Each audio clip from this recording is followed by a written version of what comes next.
Hey everybody, we're back with game number 3. Redeemed by Ninja. We're playing Einhänder.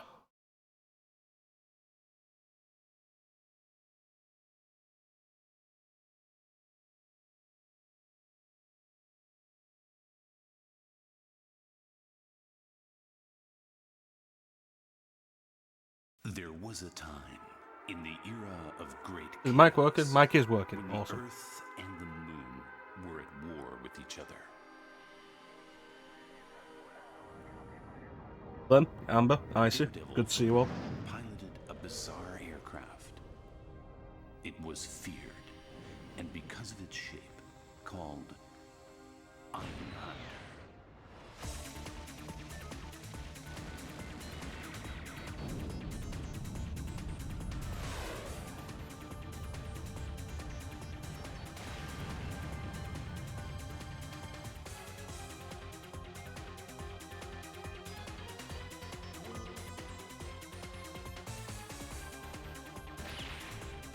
So I can't guarantee we're going to finish this today, but we're going to play it for a few hours at least.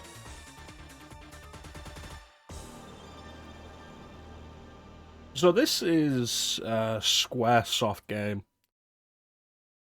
And like, I've made the conjecture before that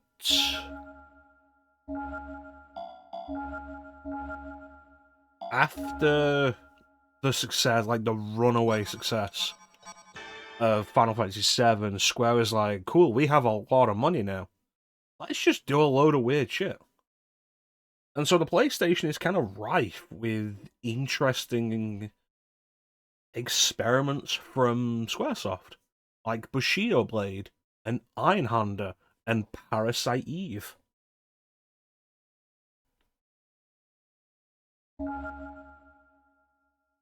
And it's part of the reason why I'm always like, the PlayStation is such a cool period of gaming history to explore, because there was so much going on. There was so much interesting stuff. 3D was being experimented with. Um, Everybody was trying to find a standardized thing. Everybody was trying to create their own standard. Nowadays, everything is standardized, and when something isn't standardized, it usually goes poorly. But like this time period is full of interesting ideas that may not have caught on, but were interesting.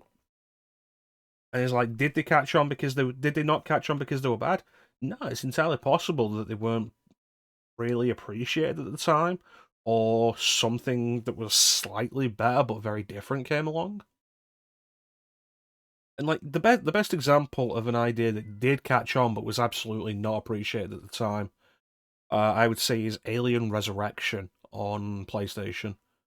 The tie-in game for Alien Resurrection, which used what GameSpot referred to as a terrifying control setup. Like they did, I think the quote from the GameSpot review of the time is like the most terrifying thing. I'm paraphrasing because I don't remember the exact words. The most terrifying thing about the game is the controls. You use the left analog stick to move and strafe, and the right analog stick to turn. And if you've been paying attention to video games for the last 20 years, that became the standard. So, yeah, it was an interesting period of experimentation. I am Chrono.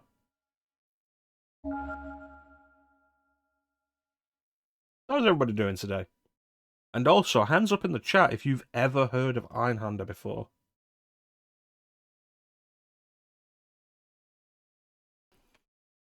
I feel like my camera's a little blurry.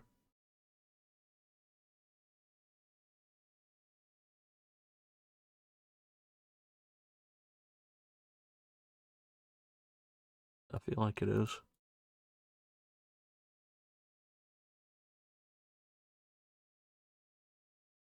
I need to figure out like what the the specific focus I need for this angle is. As previously, like the last place I was at, and the way I had the camera set up, it was like 30, 35. Now I need to rework it again, but the focus is the autofocus is set to 90, and that's too high.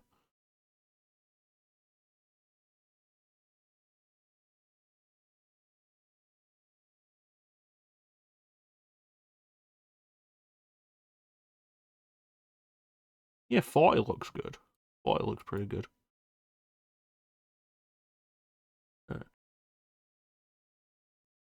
Never heard of Einhänder. It's worth playing, I see. Unfortunately, the only legal way to purchase this game currently without forking out for a physical copy is to purchase a digital copy off the Japanese PlayStation Network. It was not digitally released outside of Japan. On the PlayStation, this game was not released in Europe. How do I know about it? Because I know about a lot of things. Of course I do, you should know this by now. I know about a lot of video games. It's literally my hyper-focus. If it's related to video games, then it's my interest. Which is honestly frustrating sometimes. But in this scenario, where we're here to play video games and talk about video games, it serves me fairly well.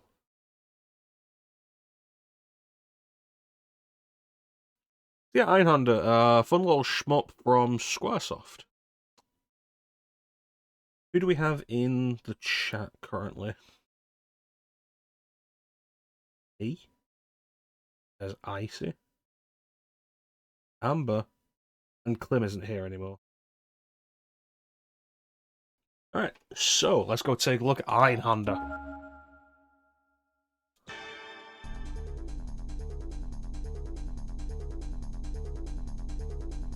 Alright. So I'm going to go with the Astrea FGA Mark 1. Because it uses 2 gun pods. The gun pods are the arms that you have that you can use enemy weapons with. Not legally, no. No, you are not. I'm guessing you looked up the price of it. The Endymion has 3 gun pods. I don't like that all that much. And the Endymion Mark III has 2 machine guns and 1 gun pod, which, not overly fond of. This gives me a little more versatility, I feel. If you're dying regularly, getting the Endymion Mark III with its 2 machine guns is probably a better idea. Because you have more standard firepower.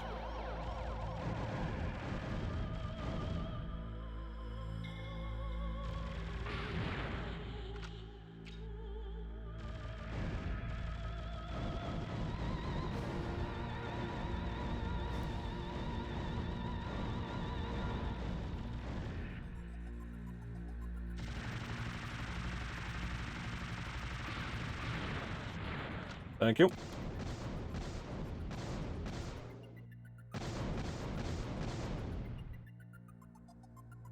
You could argue the downside of... There we go. The downside of having the 2 gun pods and 1 machine gun is that when you have 2 weapons equipped, you can't use the standard machine gun. But my thought, really, more than anything else, is that you've got the gun pods to use them.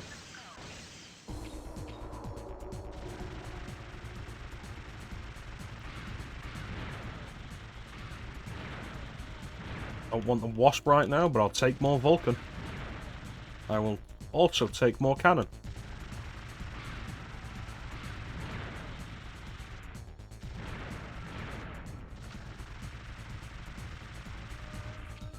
Oh, crap. I swapped the cannon with the Vulcan.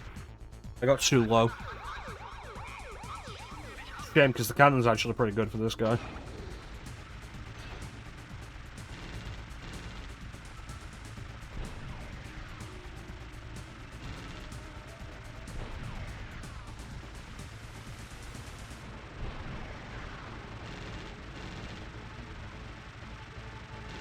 Like, if they had the cannon, at least one of these guns had been destroyed already. There we go.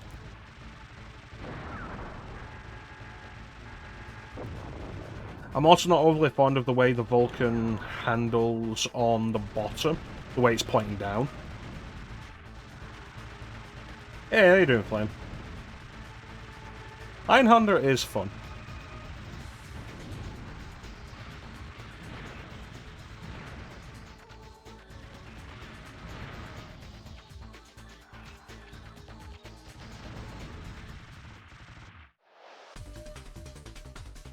Got a really good soundtrack, too.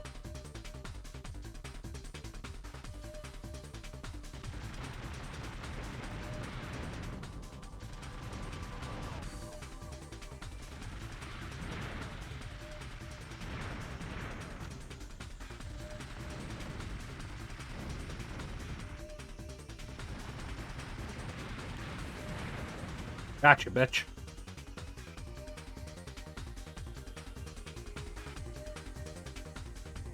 Well, the good news with that, Flame, is it means you can hang out with us and watch Einhänder and learn about Einhänder. Here comes the first boss.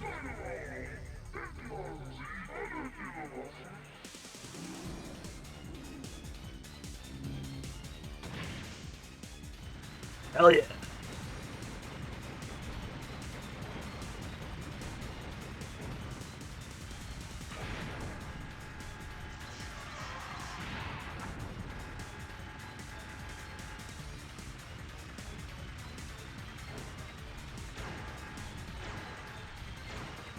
It's a good thing we managed to destroy the arm before it flipped over like that.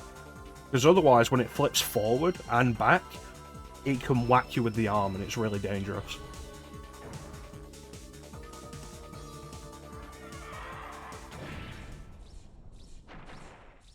Phew. I like that you can change how much you move around. Like that. Telegram from Conduct Satellite Hyperion. Order the following operation. The armored trains were discovered leaving the city on their way to the east. Pursue them and locate the enemy supply route. Alright.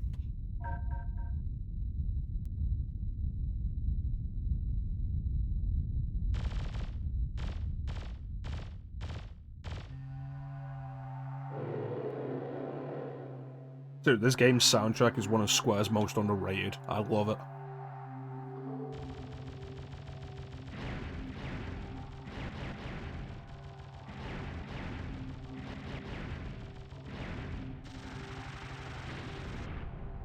Thank you.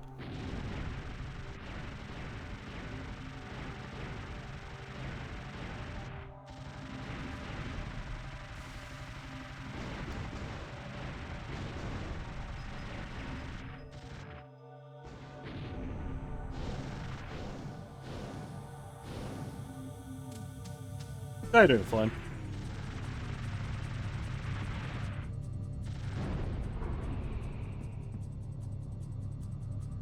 That's a big cannon.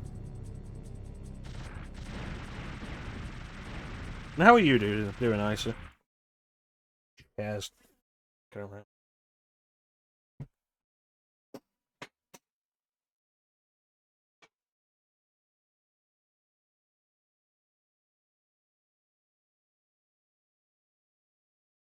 Calcabrina.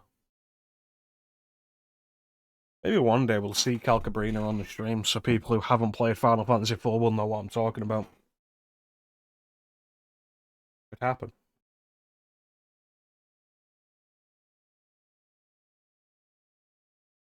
Waited for the whole day to stop writing them. It's more complicated to read the way you wrote it than the way you intended it. And I knew what you intended, I was just being a dick.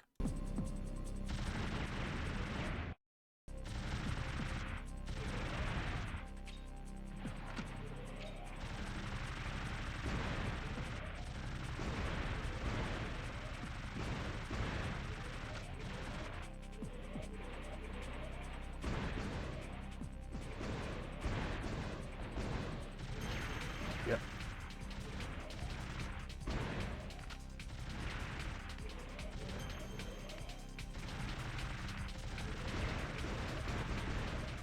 Yeah, more cannon. More Vulcan. God damn it, I ended up with double Vulcan. Again.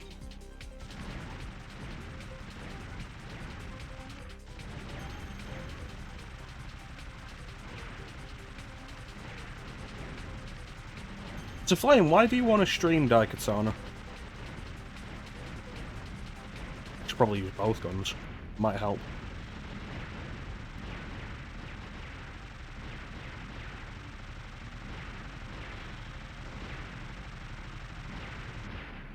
Thank you.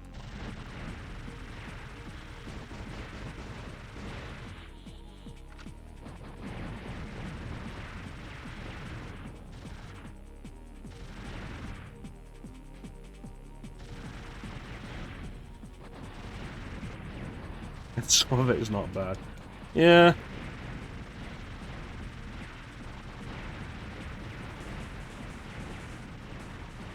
I mean, I do regularly find myself defending it for some reason.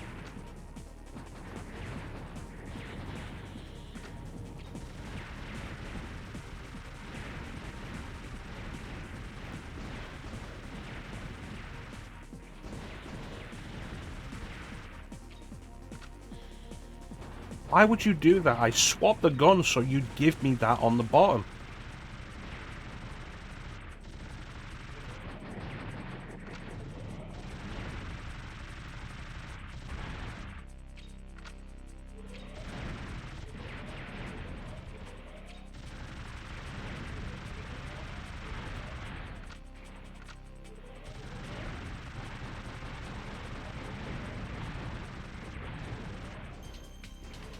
Christ.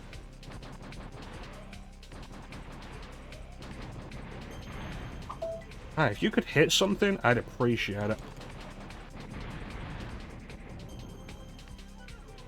Really? You're gonna let me kill all three of them and then move away from it?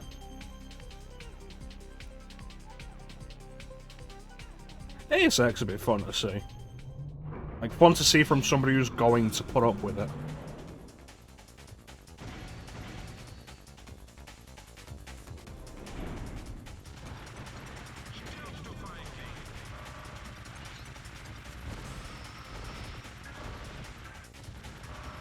Uh-oh. Watch out for that.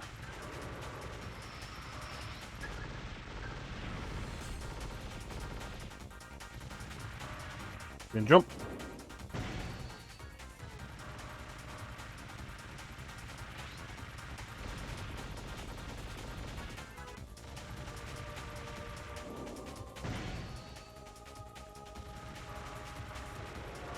Only once. Only once. There he goes.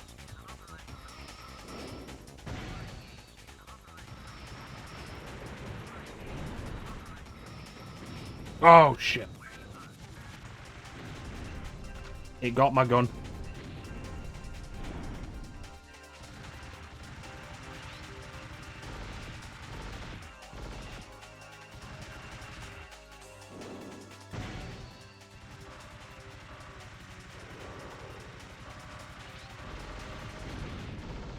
God damn it.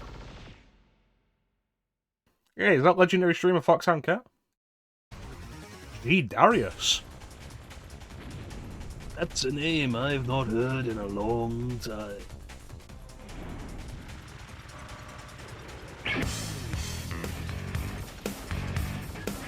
That's Ninja. Thanks shouting out Ninja Cat. Other way around. Thanks shouting out Cat Ninja. Thanks shouting out Icy Ninja. Icy's cool, people. Give me the wasp. Give me the wasp. There you go.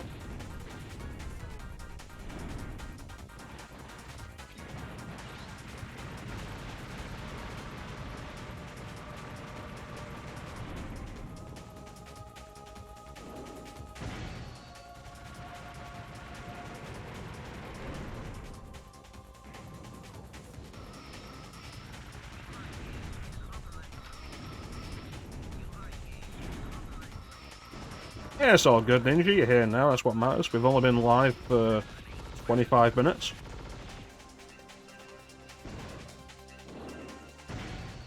only died once. You just saw it. Art-time builder. Now that's a name I've not heard in a long time. Nah, some classic PS1 shmups.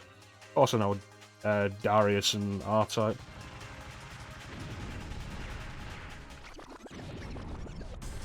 Really wish this game would be more consistent about what weapon I'm gonna put what gun pod slot I'm gonna put weapons into when I pick them up.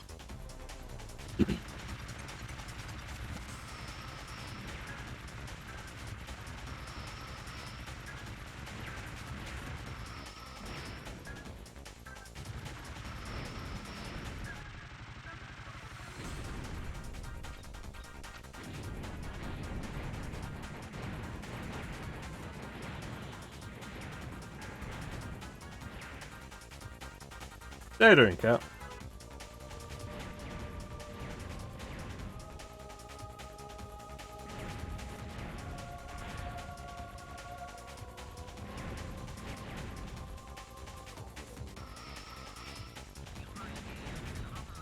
My only real experience with Darius series is with Darius Burst Chronicle Saviors, which is an interesting little game. The home console port's a little awkward because the arcade version was 2 panoramic screens. Or 3. So he's trying to adapt like an ultra-wide perspective onto a single screen. Racing game that's also an RPG. Hit me with it.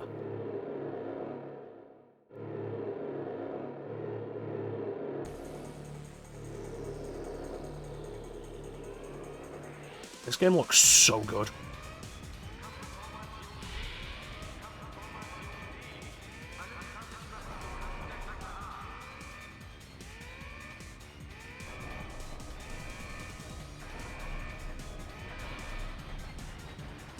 Racing Lagoon. Wow, you've managed to pull up a name that I don't recognize.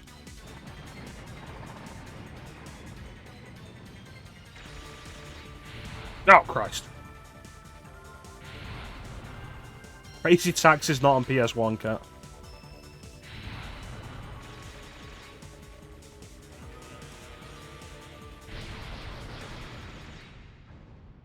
What did I hit?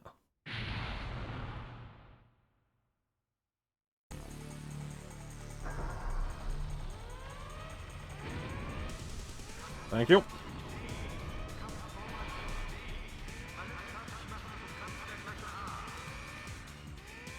And what, you couldn't hear my sarcasm?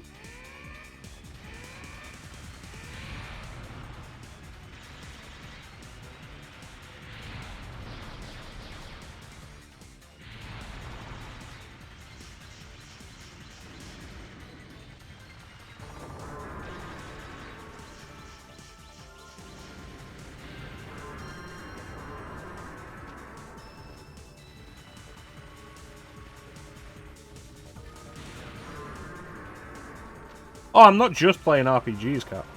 This isn't an RPG.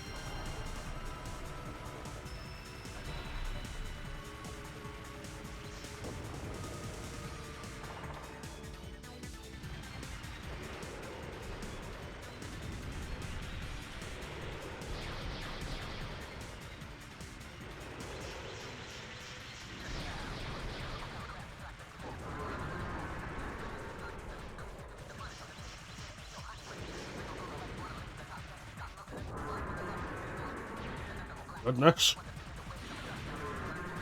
Thank you.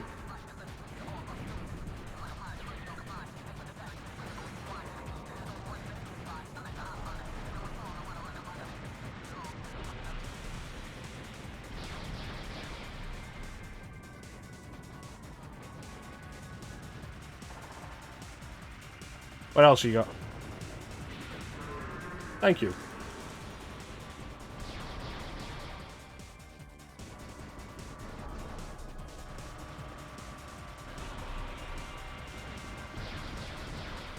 Cool. Without mods, I'm not likely to play a lot of those Resident Evil games again.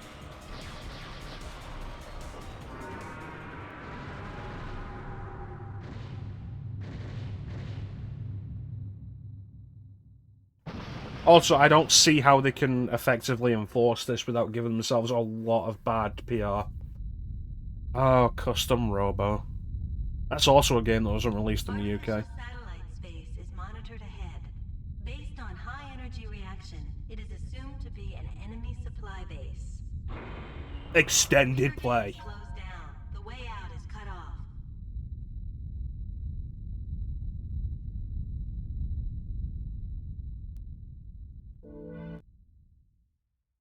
A new DRM that doesn't apply on modding. Let me see if I can find info on this. Started banning channels using mods. How are they banning channels on Twitch? Are they throwing up copyright strikes?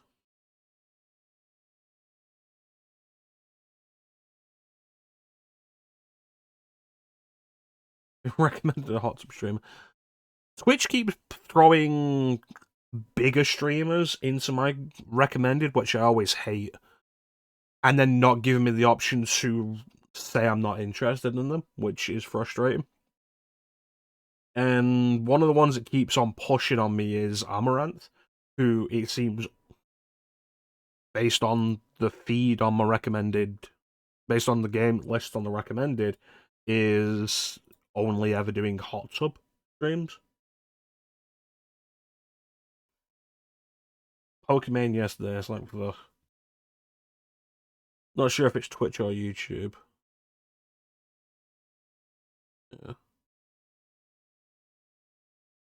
I'll be honest, like, none of the Resident Evil remakes, with the exception of like the original Resident Evil remake, holds my interest enough to make me want to play through them again without mods.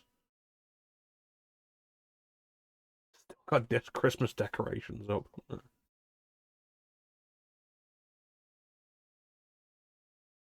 But I'm at the point where it's like I'm not following any more people anyway. I've got enough people I follow that I don't get the opportunity to watch as much as I'd like. Yeah, it's like I'm not gonna play RE2 Make again without mods. I'm not likely to play RE3 Make ever again without mods. Because it's up in the air whether I'll play RE3 Make again since I finished it on Inferno. RE4 Make, don't honestly care. I bought Separate Ways, no guarantee I'm ever even going to play that. I don't really care. Devil May Cry 5, I'll play with mods, and if we're going to push this bullshit, then I will just not deal with any of this anymore. But this absurd level of control is not going to go down well. Devil May Cry 2, I'll play on whatever. Devil May Cry 2 is real. Can't run away from it. It existed. It will happen on this stream. Now, if we go through with my follow-up idea to this year, the year of PlayStation 2, because next year is the 25th anniversary of PS2,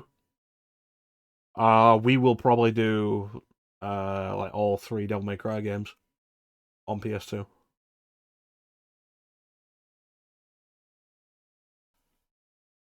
But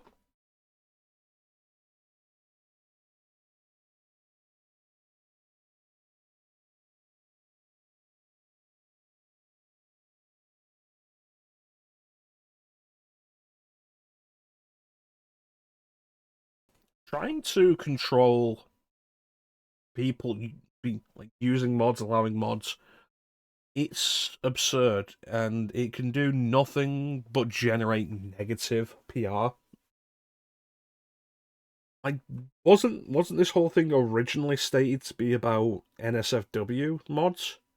Like, they're not safe for work mods, which you can't properly display on Twitch or YouTube anyway, because it's against their T's and C's.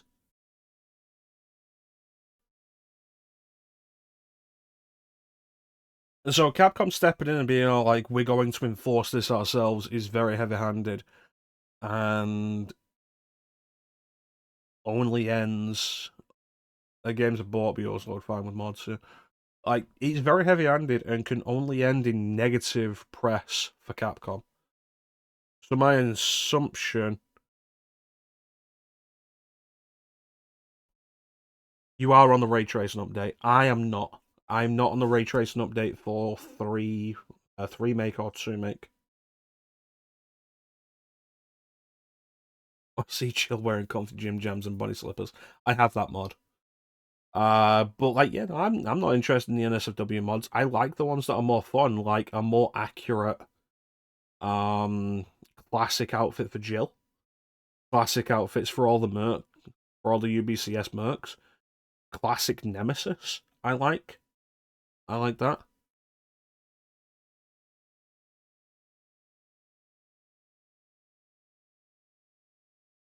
Nude Chun-Li on Sun is really a before and after. If Capcom's got a problem with that kind of stuff, they need to better police their own tournaments.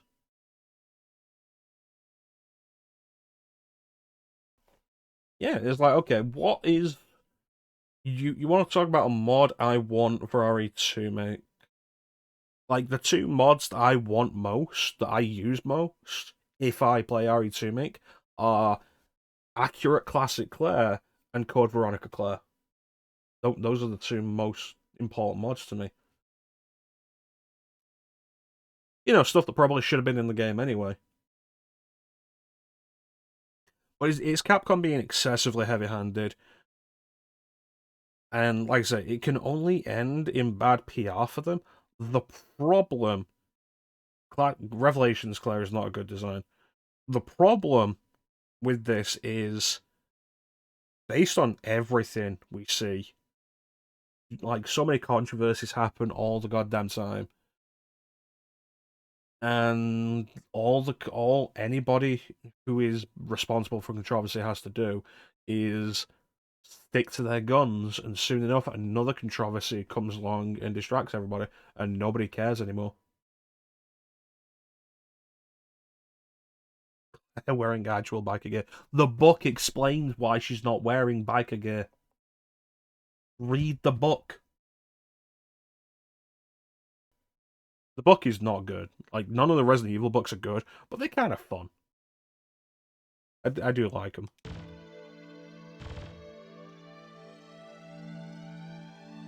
God, this game looks so good.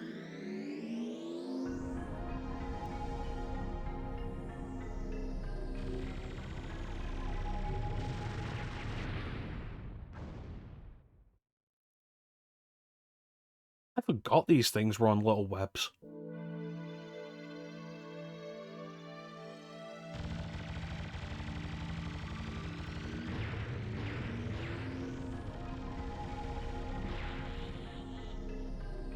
Because she has to photosynthesize. I would have respected Kojima more if he just said he wanted a sexy woman in the game. Like, that's really it.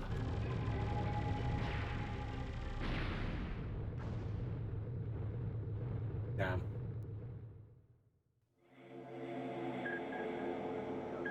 You wanted it to be Chico. What a twist.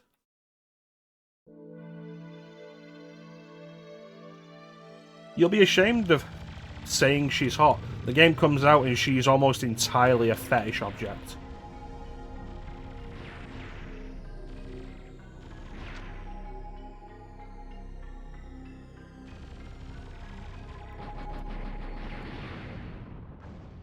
I didn't even see what shot me there. Part of the trouble here is that there's very few weapons you can get that will shoot behind you.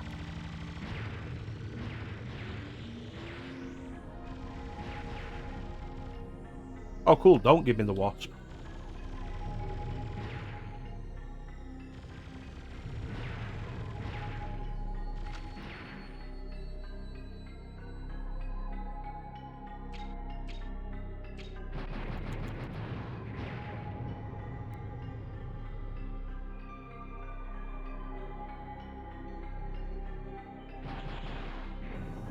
Oh, I forgot about the laser sword.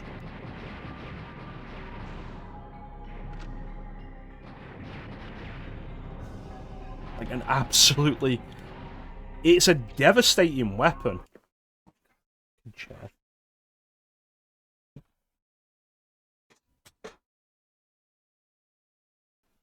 It's a devastating weapon, but it's such a short range. Game comes out, nobody's ashamed. Nude mods come out for it.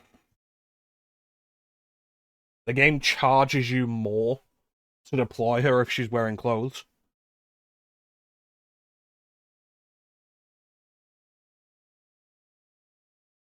Like, I did MGS5.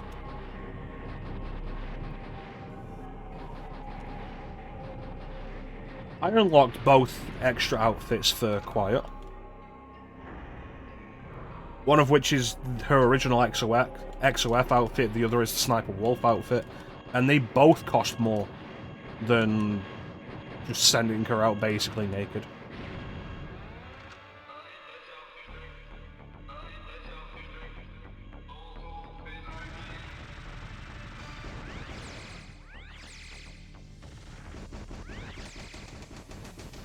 Hi, could you stop that?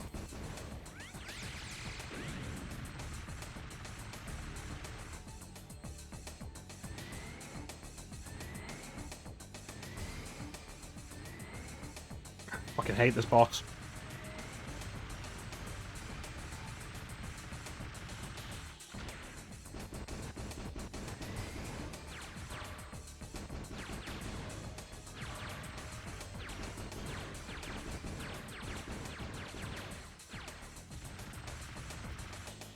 Thank you.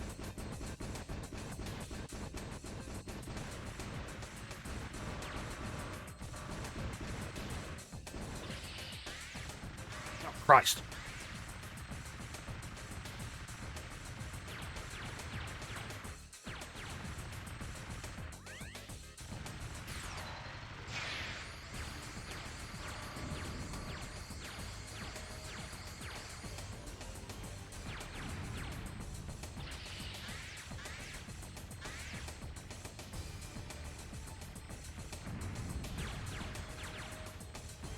I'll be with you in just a second, guys.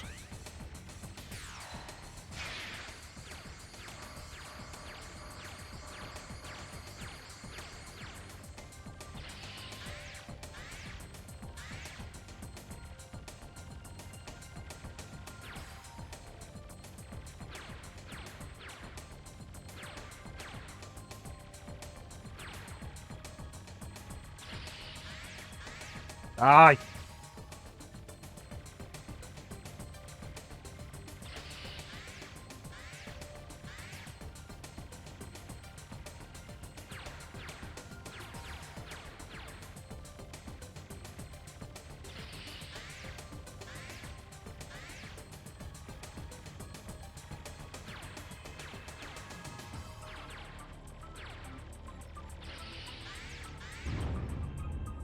Eat it.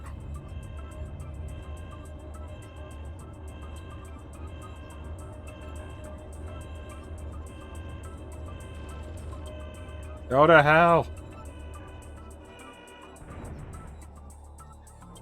Thanks, Cap.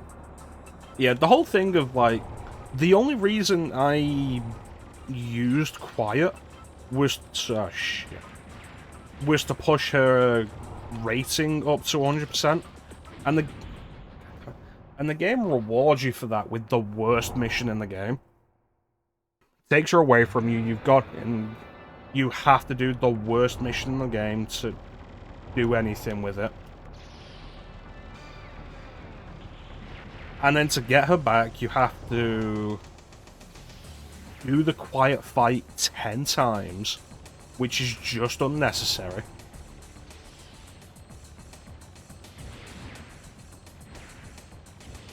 Give me that gun. Give me that gun. Bastards. I don't know what that is, but give me.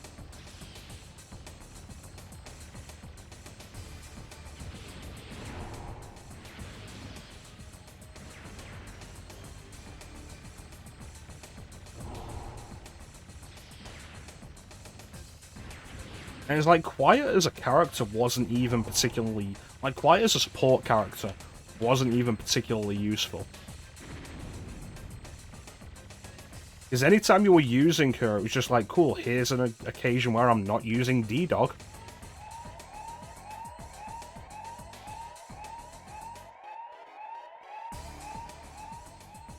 And, like, especially if you try to do non-lethal so you can abduct people.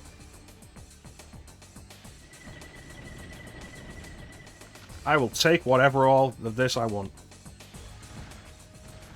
Like, if you try to do non-lethal so you can abduct people, and quiet's just the minute enemies start wearing helmets. Oh, Christ. The minute enemies start wearing helmets, quiet is worthless, unless you're willing to kill people. And also pay the extra money for her to... Oh. Also pay the extra money for her to have the anti-tank rifle that'll just go through the helmets.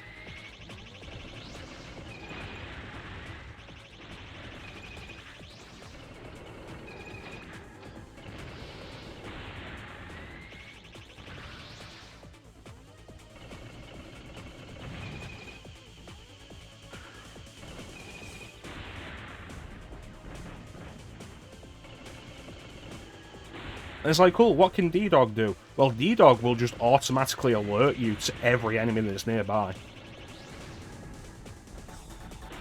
D-Dog will also just, he'll take them down non-lethally, super easy. Enemies can't deal with D-Dog.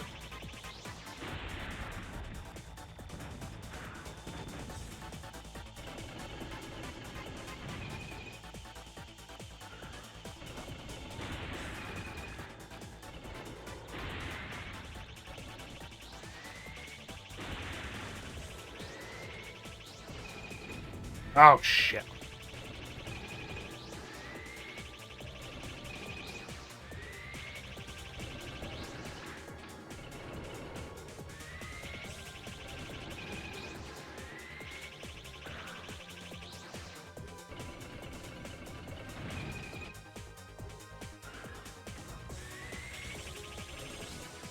I get so few chances to actually hit this thing.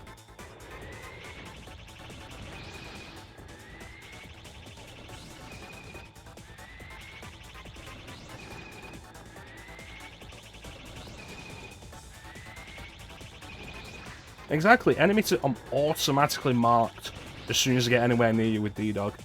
Quiet's supposed to do that, but he's nowhere near as effective as D-Dog at it.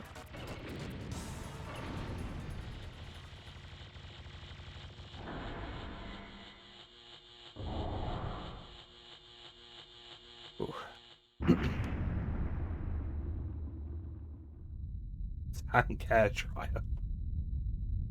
A top secret order. Security system broke down. Code 9234. Order the following operation. Find the nuclear reactor in the enemy base and destroy it. Yeah, Quiet effectively, especially when you're trying to be stealthy, she's effectively worthless.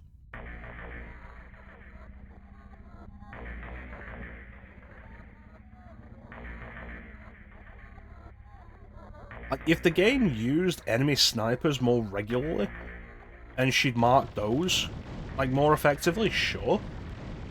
But the game doesn't, and she doesn't. It's so rare to come across an enemy that's not, like, really close to you.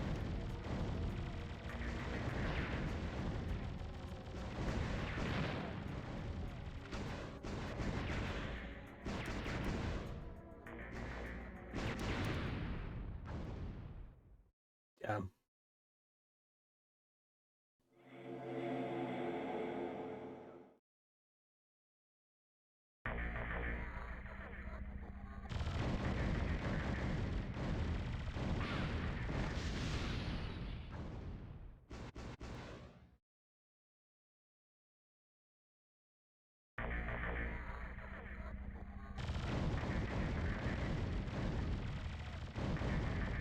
I think the takeaway from all of this is...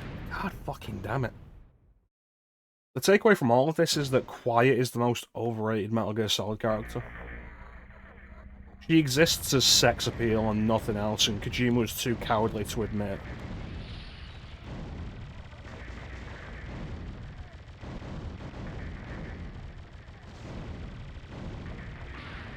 Give me that!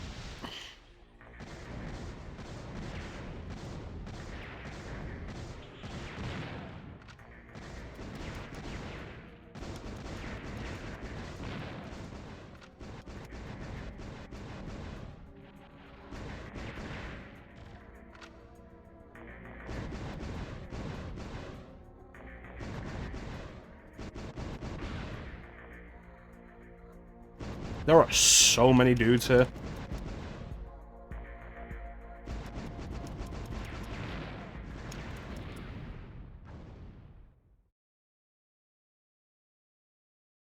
I need a better weapon.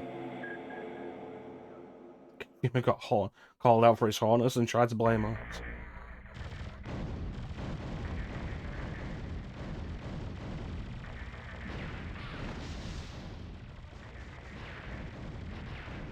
Thank you.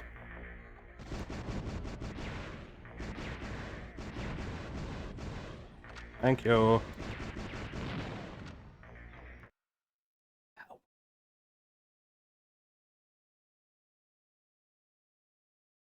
God, Norman Reedus butt-ass naked.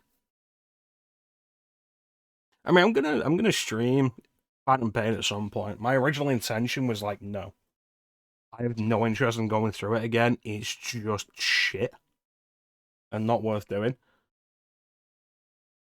But since I got it on PC, I've said this before. Like my entire reason for being like, yeah, okay, I'll stream it, is because I got it on PC and I found the folder where they keep the songs that you can play on the helicopter.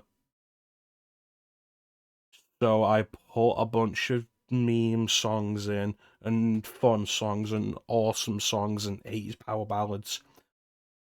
And my intention is to have them set to play at random, so when the helicopter shows up to evac you, it will be funny. And that's kind of it.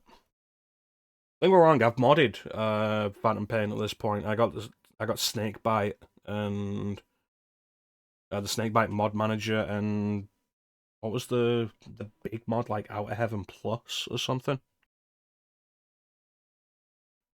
But my main reason for being like, yeah, all right, I'll stream it, is for the the funniness of the helicopter songs.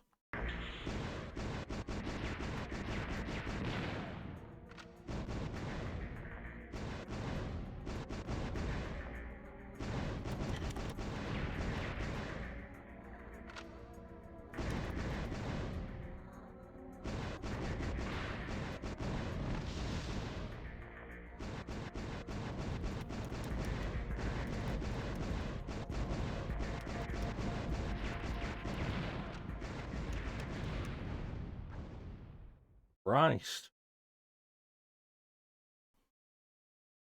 Just go for small individual ones. Let me look up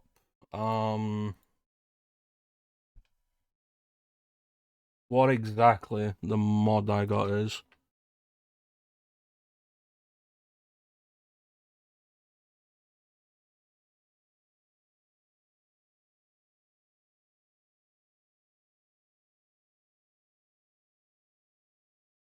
Oh, there's a mod for the MGS2 sneaking suit. That's nice. Infinite Heaven. Oh yeah, there's the ocean. Where are my animals? They're down there. They are just swimming. It is playtime. Animal playtime. They swim in the ocean. Don't worry about it. Real guns, Out of Heaven icon, some outfits, no more Horn Snake. I think I got that actually. And Mullet Snake. So let's see. I have downloaded Snakebite Mod Manager, Infinite Heaven, S++ Soldier Mod. No more timers.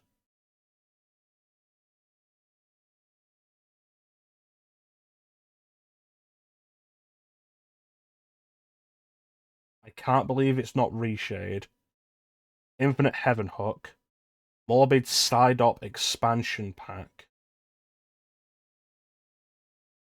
Cure Asthma for Female Soldiers. Beyond Ultra Settings. Is there a list of like, what I've downloaded? I feel like there's more.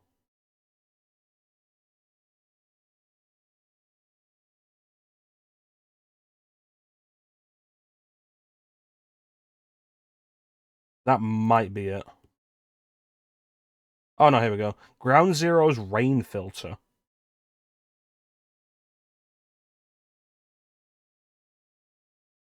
Avatar horn removal.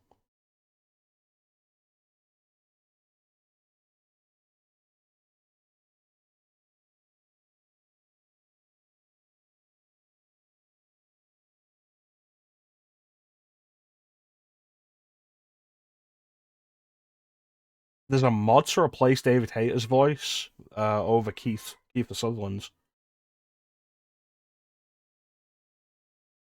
Might have to grab that.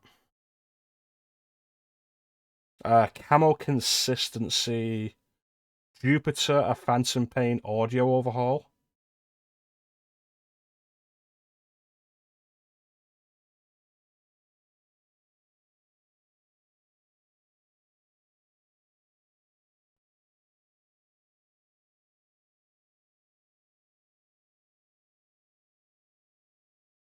I'm only going to go as deep as like 20 pages in.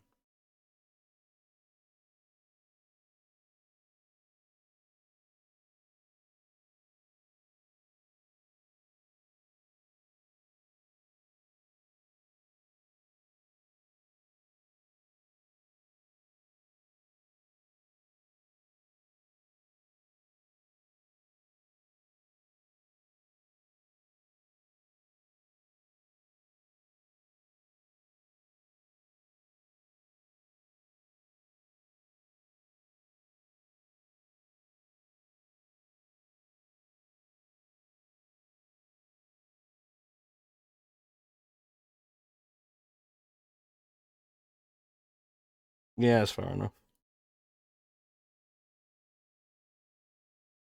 Yeah, it's like that's pretty much it.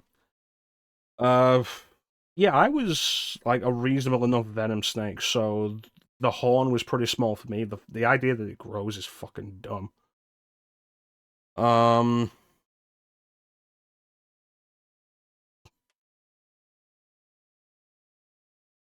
but like when you want to play as your avatar character and the horn's still there, and it's just like you create your avatar character and then the horn's there, and it ignores everything that you've put on. Like hair, the hair doesn't like part around it or anything. It's just stuck in over the hair, and it's really stupid. Actual showers, D-Dog Kennel, and Dog Bowl. Yeah.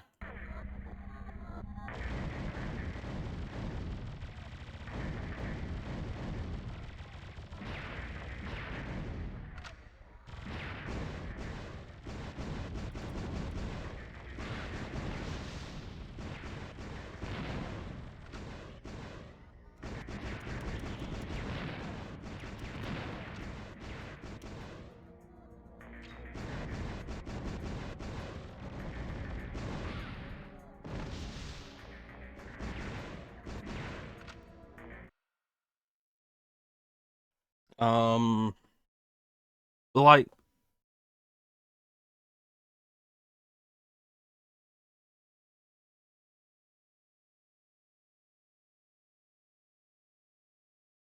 there's this whole thing as well. Like going through those mods, there was one where the picture for the mod is a screenshot of Quiet in the helicopter, and it's like I'd forgotten. There's the whole thing like you're pushed into first person in the helicopter, and if Quiet is your support buddy at that point, there are just times where she'll get up and push her boobs into your face, and it's like, cool. What purpose does this serve, Kojima? Is it because you're a horny little goblin? If you say yes, that'll be okay. Just admit it.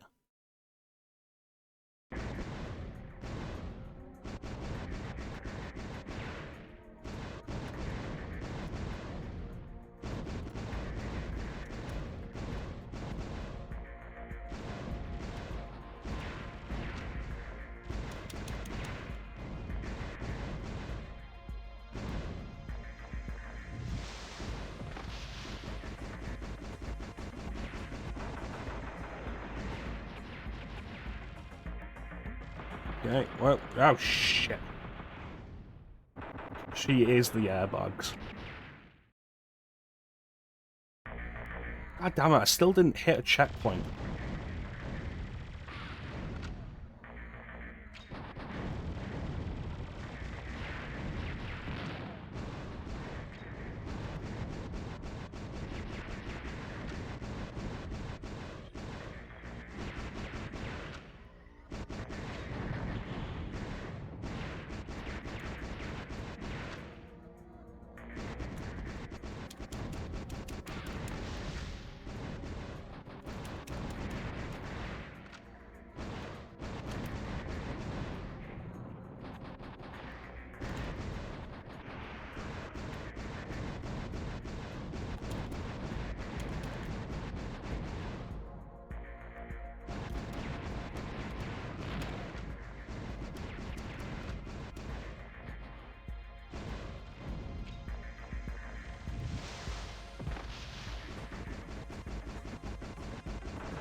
I've been doing really well in this game so far, and I've gotten like 3 game overs at this single point.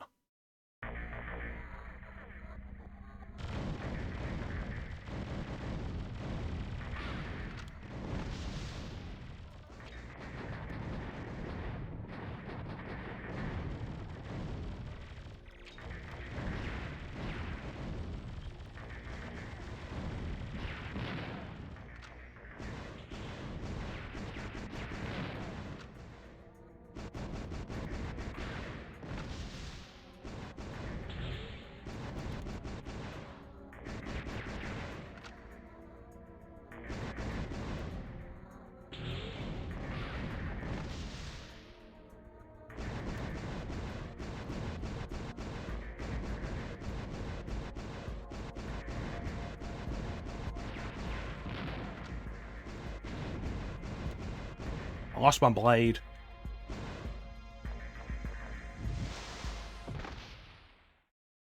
Yeah, what did I miss?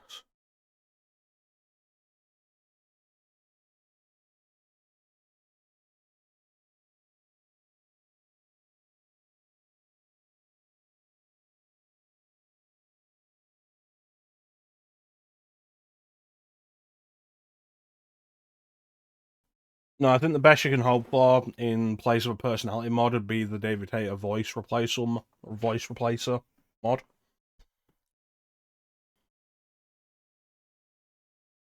I think extra outfits, especially in a game like that where you've got stuff like the unlockable Sniper Wolf outfit for Quiet anyway, like extra unlockable outfits like that are just a reasonable idea.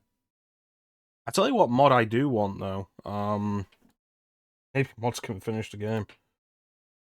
Let me see if it exists.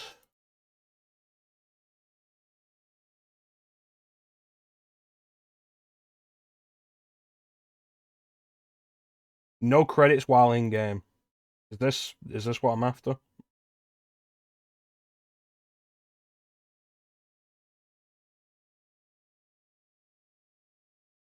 Yeah. So like whenever you go on a mission, it'll bring up a whole set of credits. Which like if you remember the whole controversy there was at the time of Konami removing a Hideo Kojima game from the cover. And I remember playing it and being like, you know, it's probably fine they removed his name from the cover because his name is everywhere in game. Every time you start a mission, written directed by Hideo Kojima.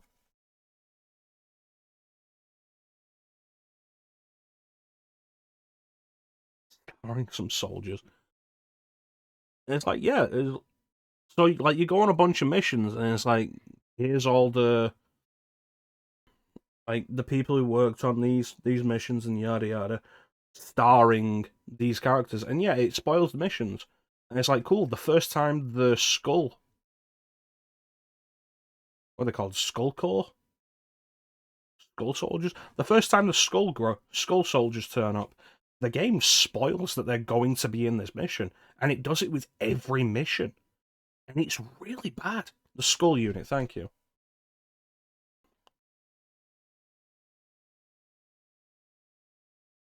Skullface. Why does Skullface wear a domino mask in Phantom Pain? He didn't wear it in Ground Zeroes, and he looked better in Ground Zeroes for that.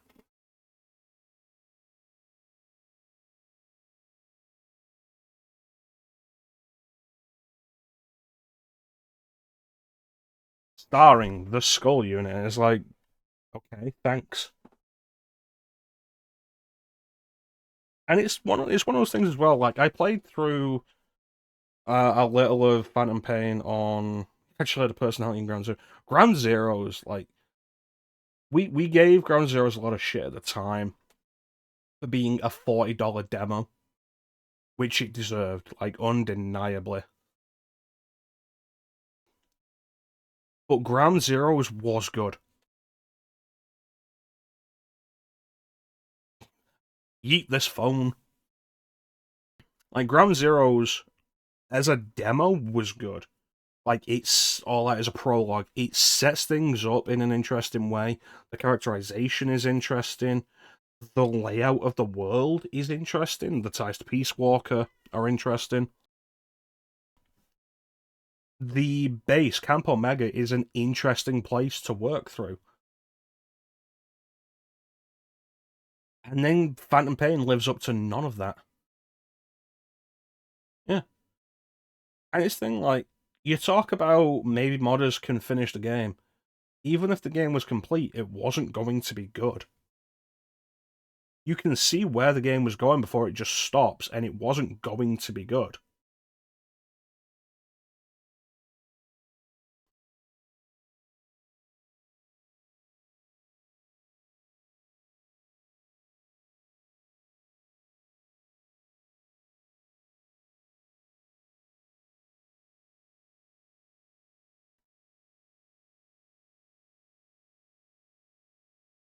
It'd be finished. Yeah, and it'd be awful. And Kojima would have no excuses. If it had been finished, Kojima would have no excuses. As it stands now, Kojima fanboys would be like, the game's unfinished. It would have been perfect if it had been finished. And you've got stuff like, I'm pretty sure Famitsu gave it like a perfect score. Let me look up the reviews of it. Because it was very well reviewed. Received critical acclaim, with praise for its gameplay, player freedom, open world graphics, themes, performances. Considered to be one of the greatest stealth games of all time.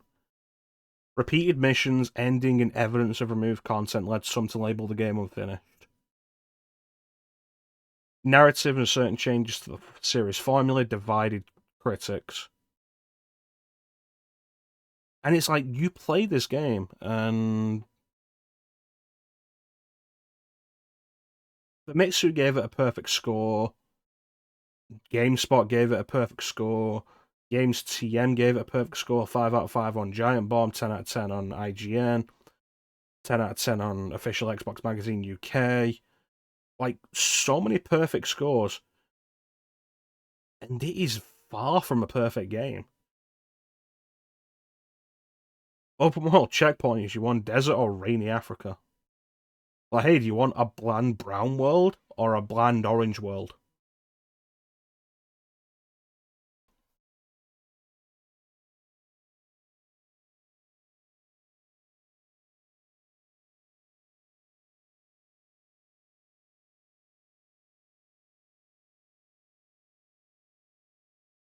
Yeah, the whole fiasco between Konami and Kojima, and stuff like Jeff Keighley, like, only taking breaths, like, only stopping sucking Kojima's dick to praise Kojima didn't help. It's like, here, the narrative divided critics. EGM's reviewer praised it as one of the strongest yet in the Metal Gear series, writing some of the game's final moments were exceptionally moving. It's like, what final moments? The narrative was garbage, it went nowhere. It builds to a climax with the confrontation of Skullface, which just ends. And then the game meanders about for like another 20 hours before giving you a non-ending. Before making you replay the entire first mission again, with all of the hand-holding bullshit that it did the first time, to reveal that the character you escaped with was actually the real big boss.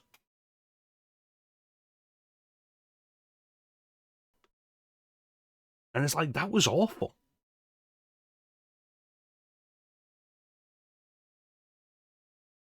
It's Huey and wanting to melt his bones.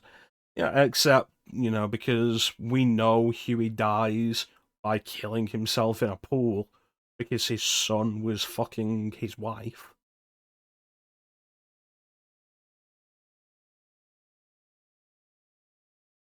It's like, oh yeah, the great twist that you weren't really playing as Big Boss. To experience that twist, you have to meander through 20 hours of nothing. to get the chance to play the first mission again.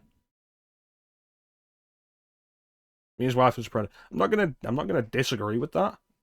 But ultimately, like, the reason Huey kills himself is because his second wife was fucking his son.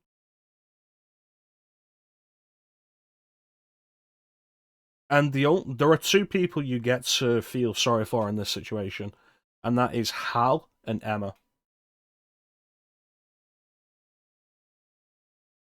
Like, damn, Big Boss was the real villain, was he? Remember how Metal Gear Solid 5 was supposed to be, like, the explanation of Big Boss's descent into darkness? And how he becomes the big villain of Metal Gear and Metal Gear 2 Solid Snake, and then it wasn't, because Big Boss isn't a character in Metal Gear Solid 5.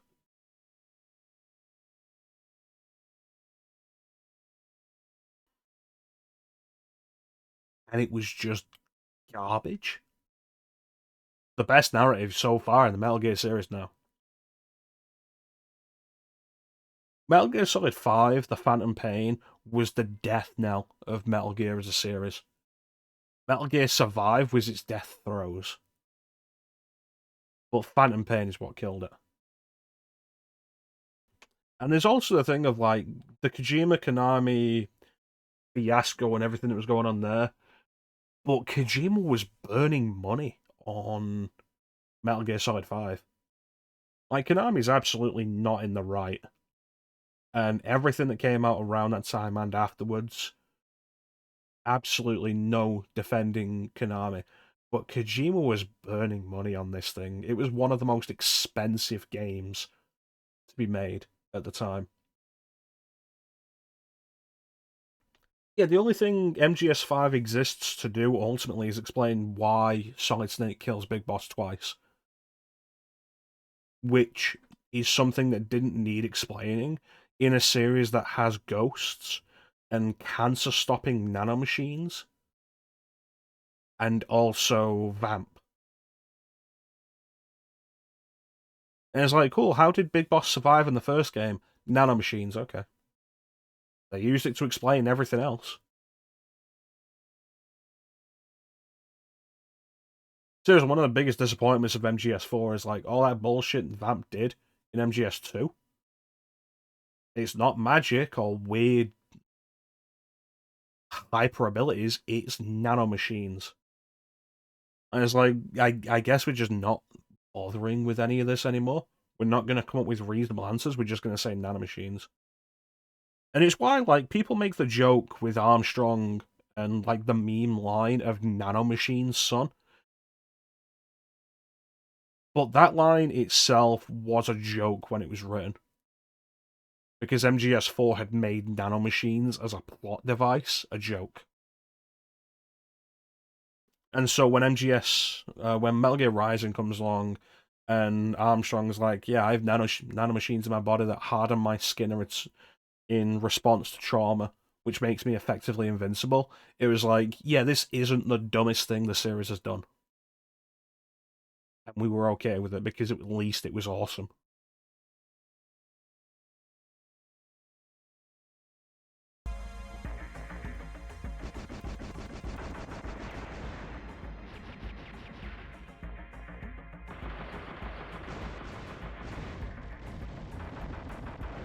I blew this thing up.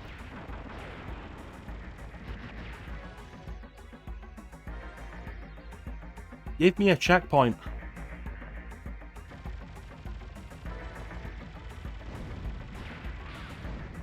Damn it.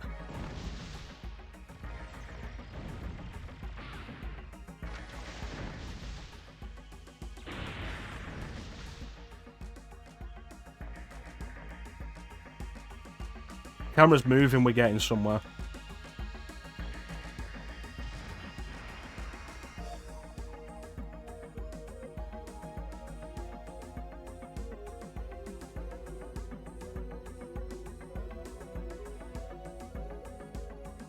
It's like, honestly, like, talk serious for a minute. There are good reasons why I debated not streaming any Metal Gear Solid games past 4. and like the only game released after that I debated streaming would be Rising. Christ.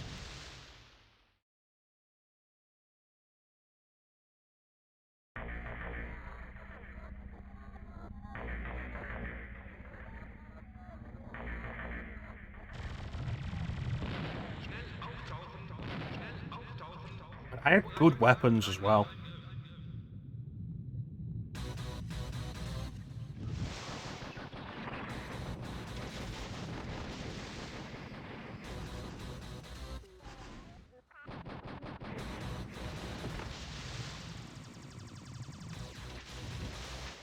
Metal Gear Rising was great. And like, Kojima wanted to go out and call it non-canon. And it's like, nah, Metal Gear Rising is the in-canon parody of Metal Gear. And it's also so much fun.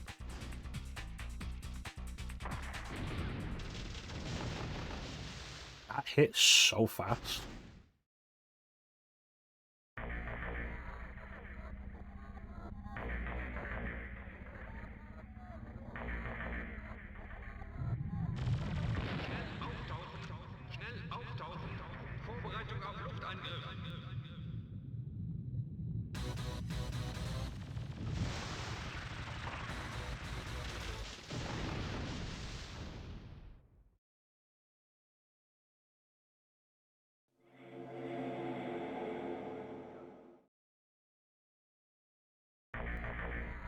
Yeah, I'd heard I'd heard people complain about it and say stuff like it was short and they didn't really enjoy it and they didn't think it was worth buying.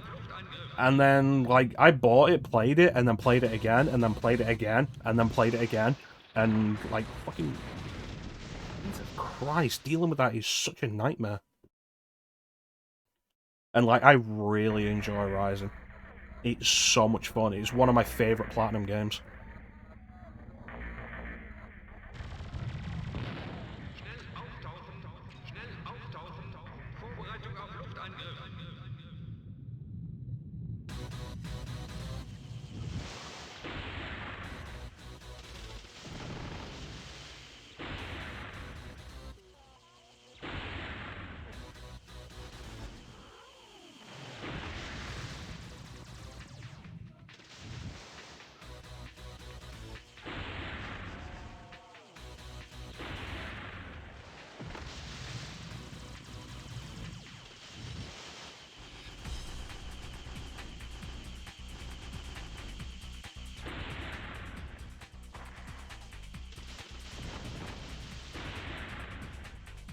No, you're right the first time. It's an arsey stingray.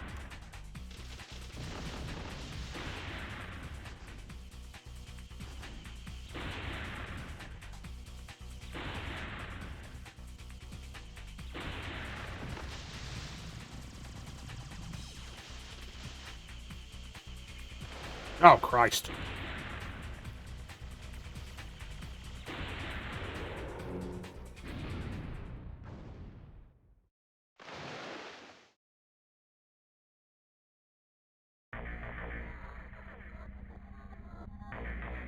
I'm not gonna get a weapon as good as the Riot again, am I?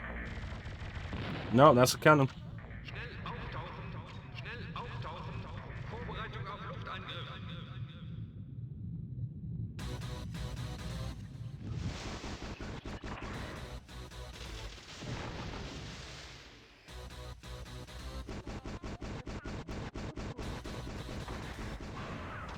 And like, the Riot's so good for this boss, because the positioning is so much better for you to hit. The position it's at now is so awkward to actually hit.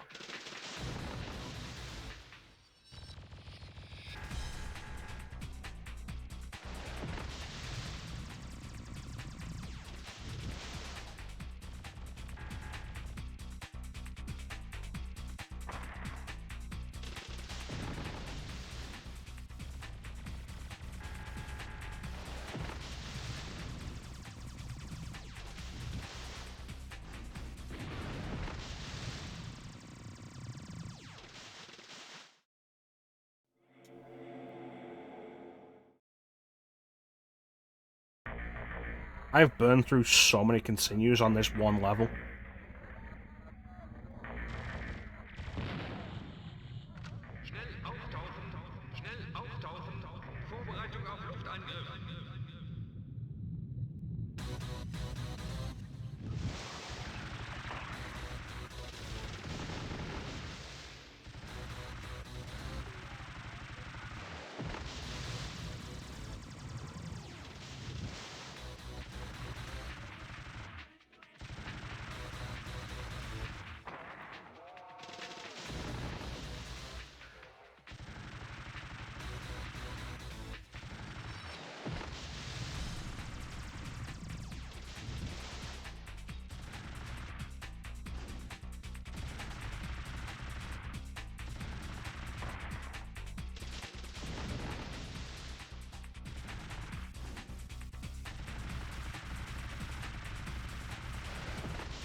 Oh, come on. Right.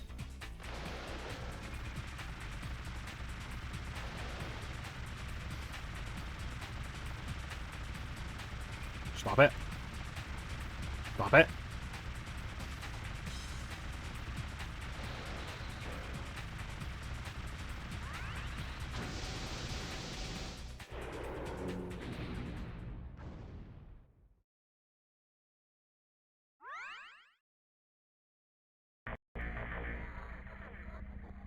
I was doing so well with the Vulcan cannon. Yeah, give me the goddamn war.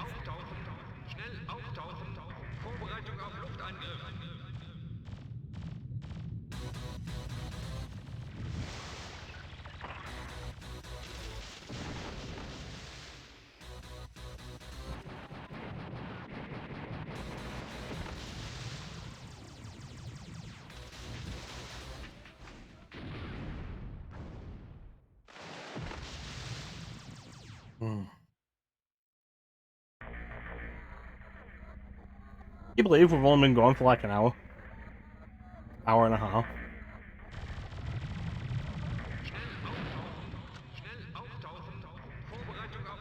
You know, Hedgehog's probably not a bad weapon for this fight.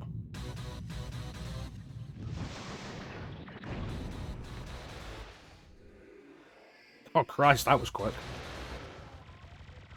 Hedgehog's not a good weapon for this part.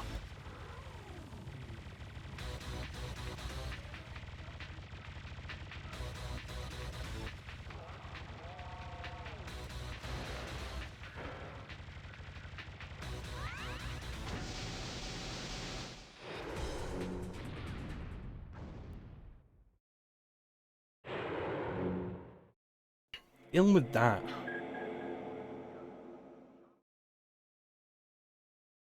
Yeah, I'm going farther than you, dear, but at this point, I don't think I'm getting to the end. We've not even gotten to the plot twist yet.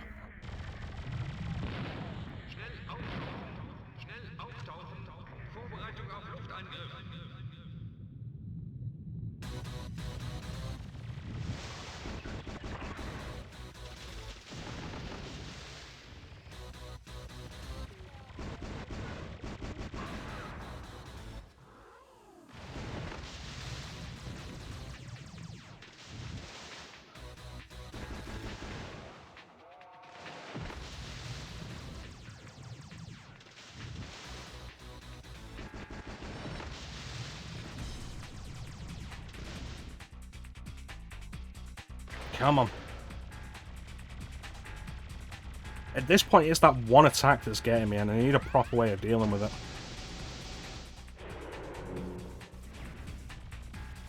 That didn't feel like a proper way of dealing with it. Oh, I can just shoot the missile, okay. Playing was Einhänder the whole time.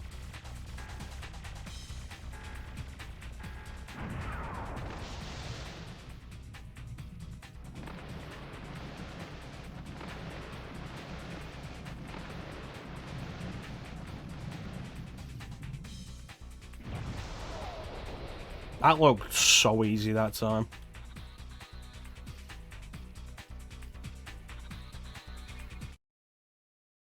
real quick, we should probably go over what the actual plot of this game is. The Earth and the Moon are at war. Colonies on the moon are at war with the Earth. We are piloting an experimental ship referred to as an Einhänder, from the moon. We are essentially a moon terrorist attacking Earth.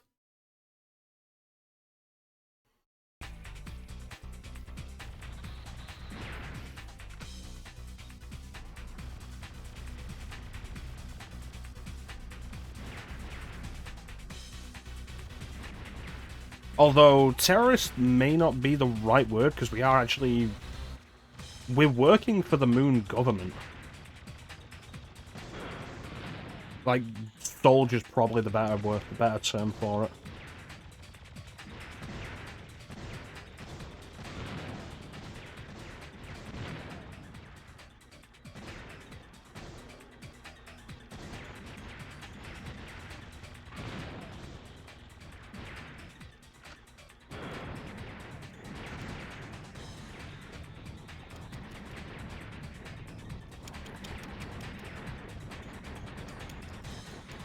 This ain't good because I can't attack sideways.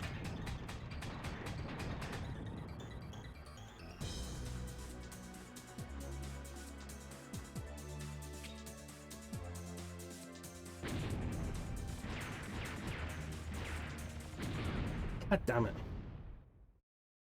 After I just managed to get rid of the second hedgehog as well. Give me this.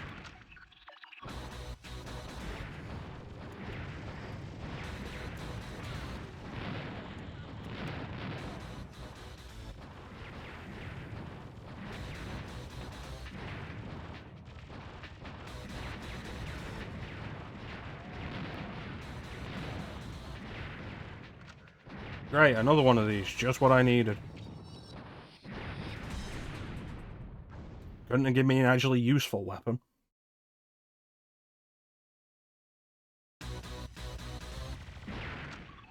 Oh.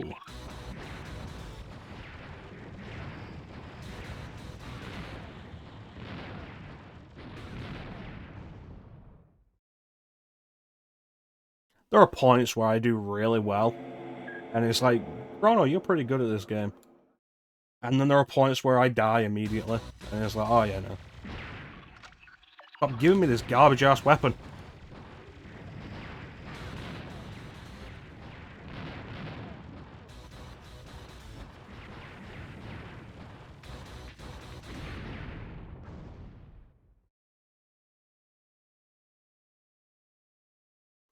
It's okay. Once we're done here today, we get to play Vagrant Story. Yeah, so it's like, they're not even rockets. They're grenades, which means they have drop-off. Like, if they fired straight forward, sure, that could be useful, but they have very limited range.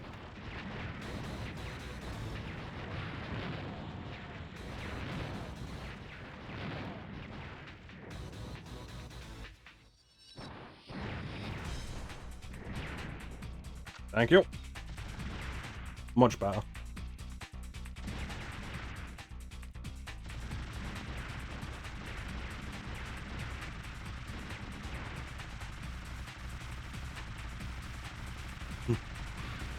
But let's throw a grenade. I'd get out and throw a grenade.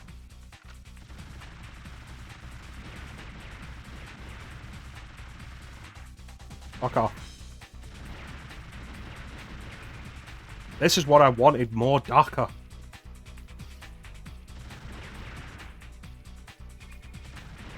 Seriously though, this is such a good looking game.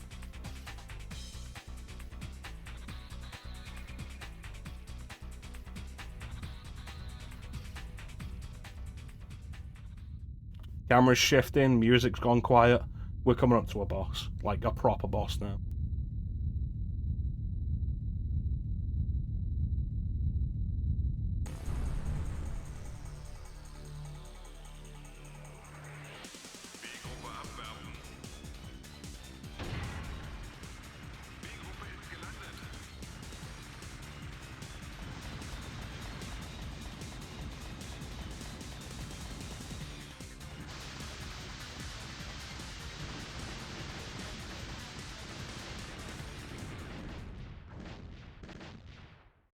game just became a bullet hell all of a sudden.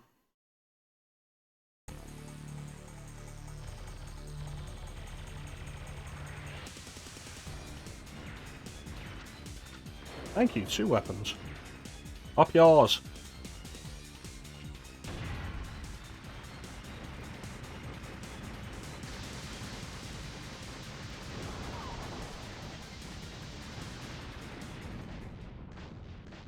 In the midst of all that garbage that's going on, it is so hard to see the 2 sprays of gunfire that it's doing.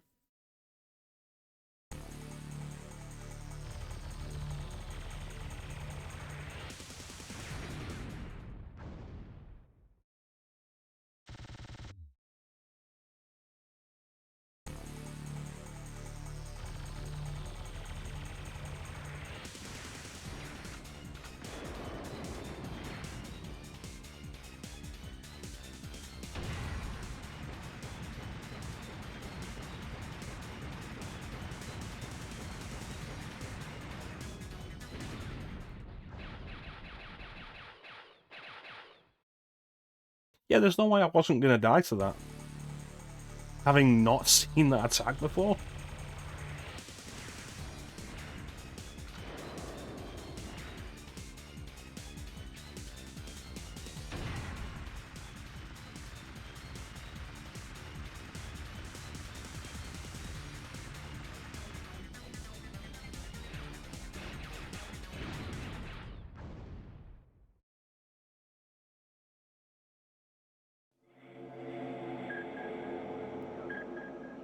Alright, this is the last continue, I guess.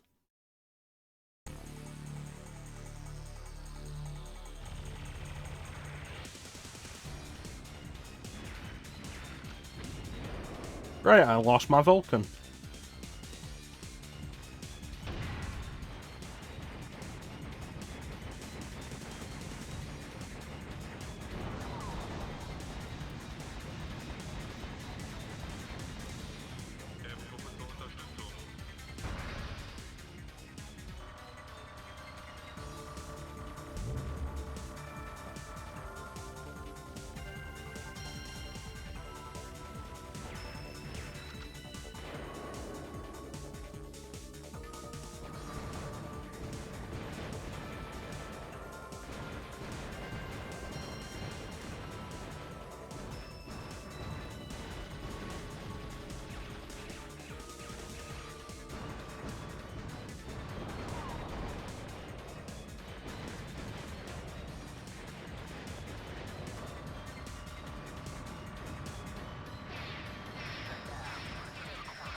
Hey. Received telegram from Hyperion. It reported that a new stratagem spacecraft is preparing departure from the space catapult of the enemy aerial port to your southeast. Invade their aerial port and perform disturbance operation on the enemy until our main unit descends.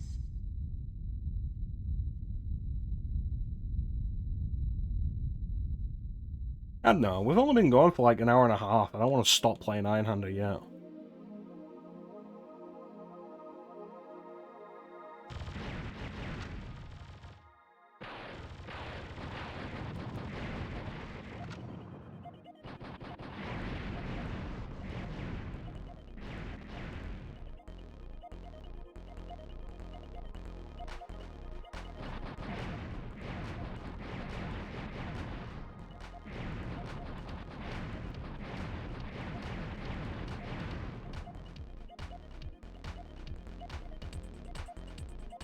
Not entirely sure.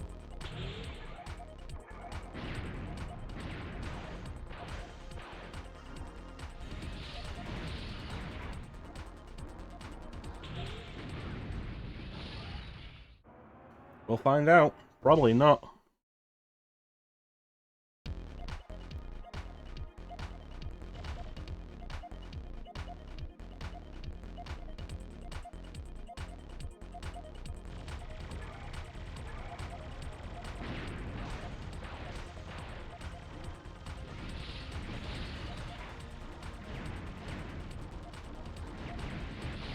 Thank you.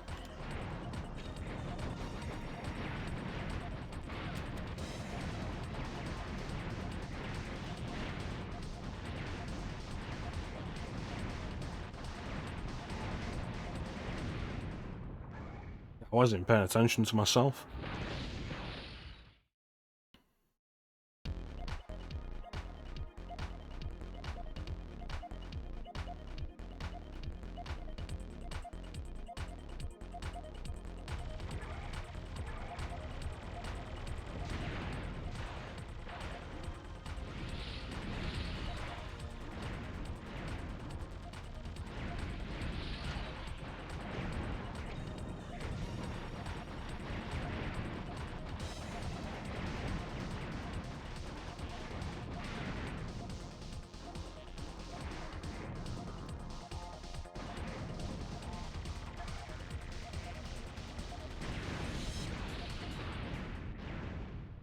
Okay, so destroying the red one is just generally a bad idea.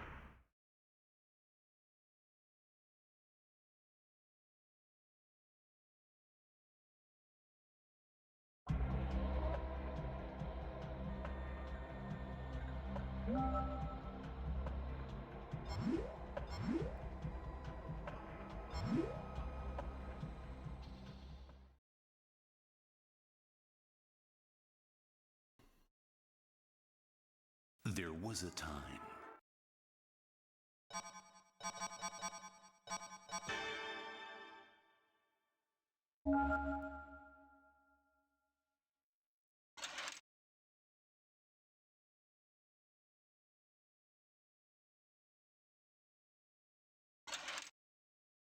The Vulcan gun pod. The Cannon gun pod. The Wasp gun pod. The Spreader gun pod. The Grenade gun pod. The Hedgehog gun pod. The Blade gun pod.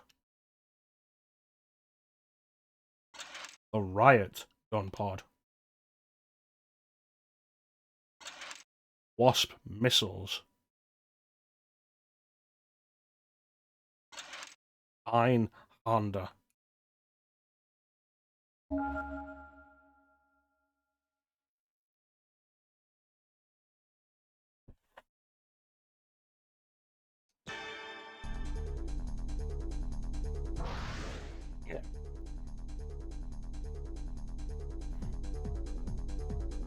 So this is a neat little bonus that I've never been entirely sure how to unlock.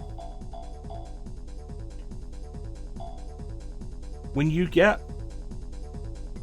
something, I don't know, whether it's you have to go through and get a game over and whatever, we can now choose what gun pod we start with on a fresh life. And we'll always start with this.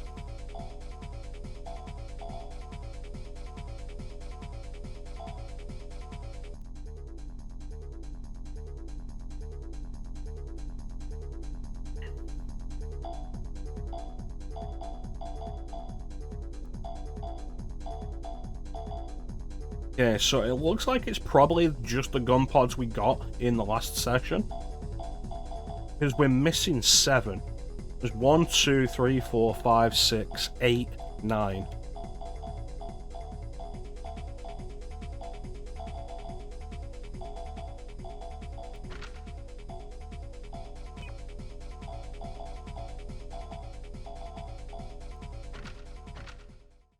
Alright, so let's go again.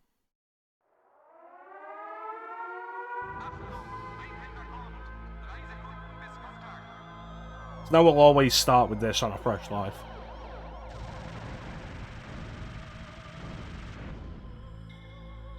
And I think it's the entire purpose of the file option. Like, it's why you have the option of creating a save file for the game.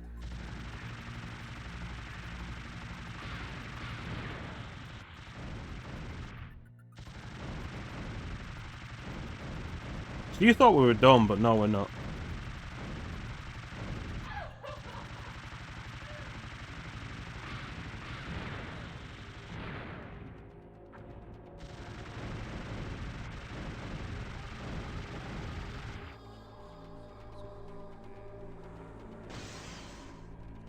Yep. So, like I said, there's no guarantee I'll finish games that you redeem with this, but you're gonna get a full stream out of them.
There we go. Yeah. Like, this definitely makes the game more, like, replayable, more interesting to go at a second time. I think ultimately the problem with the idea is how hidden creating a save file is. Like, you have to go into a separate menu option to create a new save file, to create a save file to do something like this, rather than just like starting the game and creating a save file.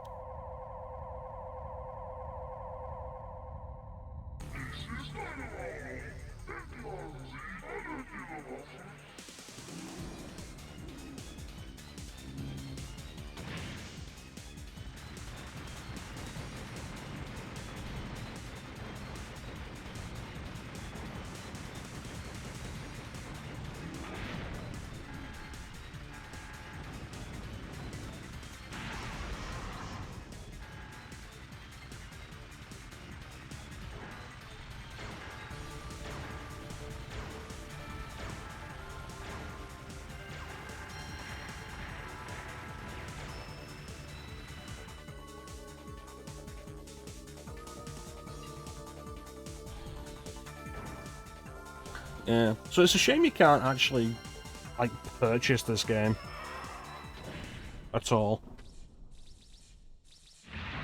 Like I say, if you want to buy it digitally, it's only available on Japanese PSN on PS3. Received telegram from Conduct Satellite Hyperion. Order the following operation. The armored trains were discovered leaving the city on their way to the east. Pursue them and locate the enemy supply route.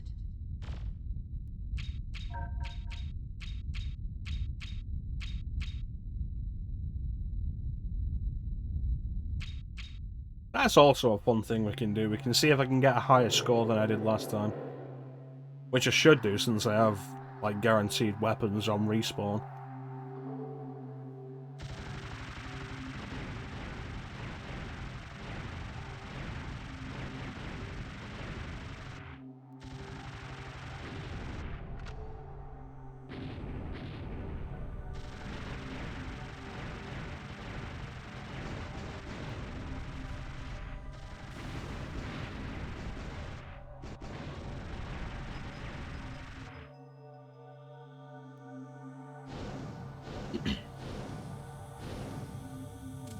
So what do you guys think about this game?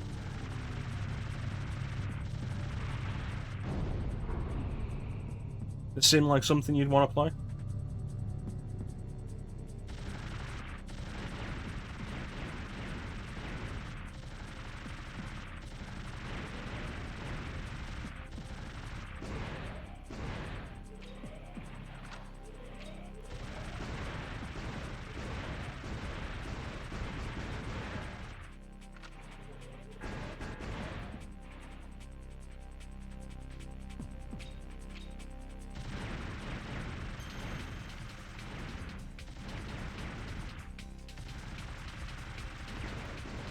I think if you're into the genre ninja, it absolutely holds up.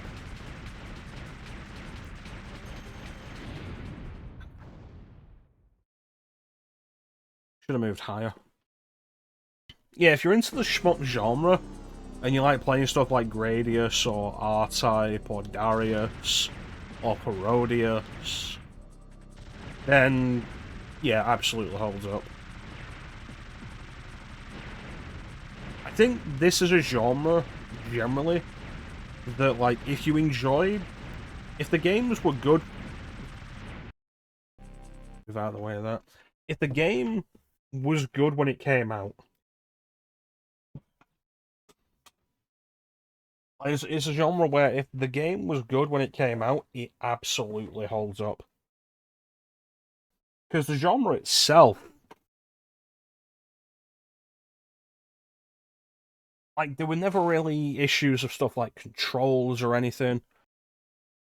If the controls were bad, the controls are bad. They were bad at the time, they're bad now. It's not like the controls in this genre were good then but are bad now.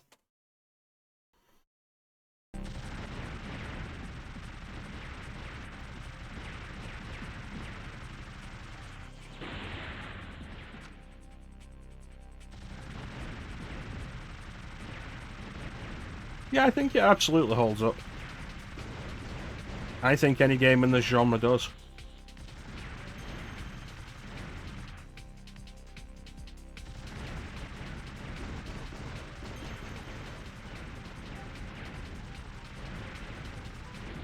God damn it. Like, it's still really fun to go back to Gradius 3 or Salamander. I'm always down to go back to Parodius.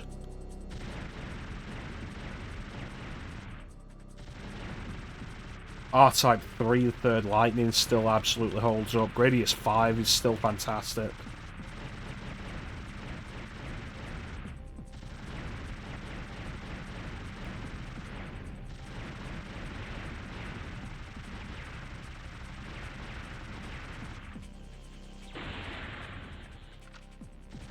Hey, welcome to the stream, Sleep Eater.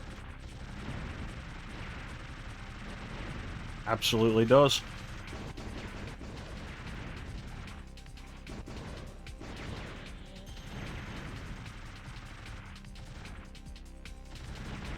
But yeah, I think the same's true of mops generally, and like even the subgenres like bullet hells. The games don't age. They work just as well now as they did when they launched.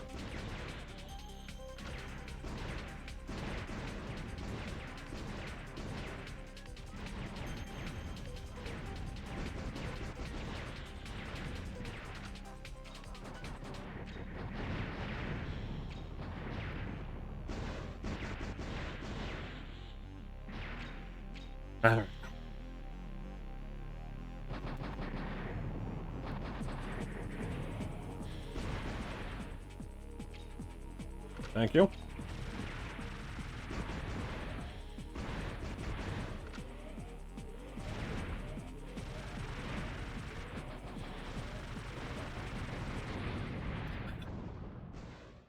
feel like I'm doing worse this time.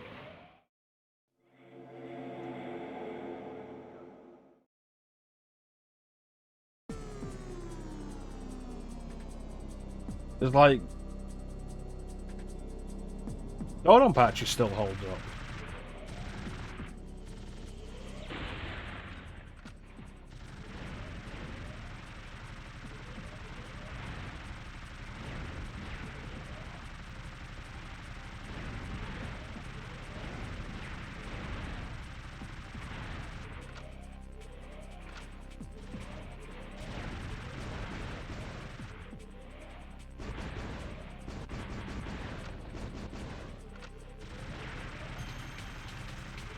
think it's just the genre. It's one of the best aging genres there is. Ikaruga still holds up. Radiant Silvergun absolutely still holds up. Trigger Heart Excelica still holds up. The entire genre just still works.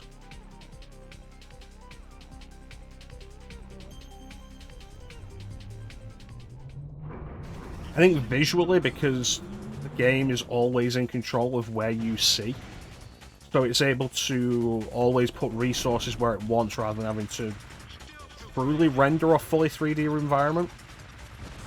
Visually, it looks better than a lot of games of the time period.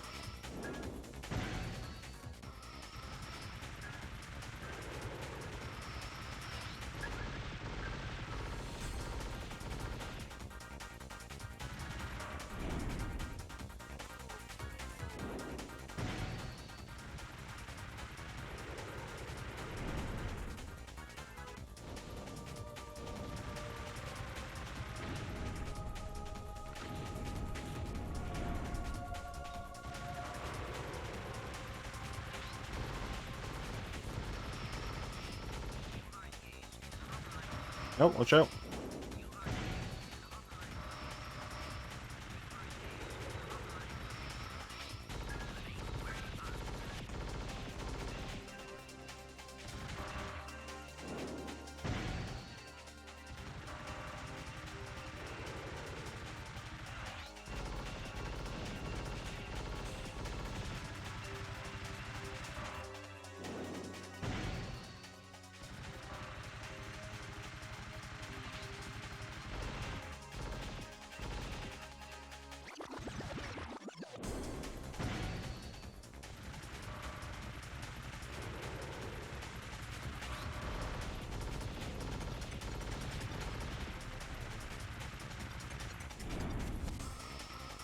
Uh-oh.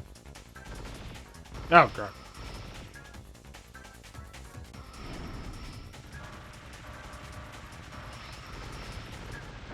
There we go. We didn't see this last time because I destroyed the main body before I destroyed the back. So we didn't see what happens when it doesn't have the back. The result is generally that it's a lot faster.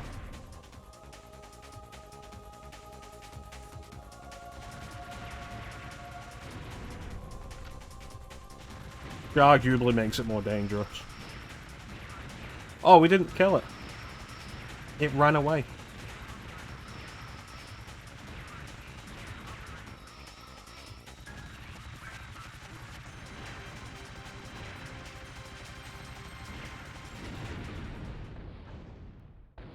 Yeah, I'm doing much worse this time.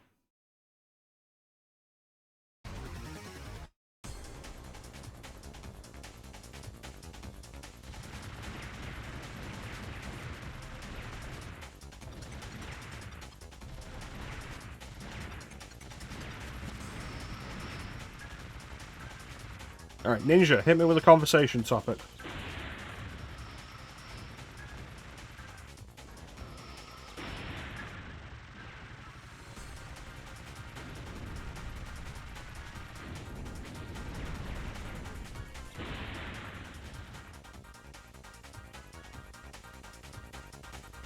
Pick anything.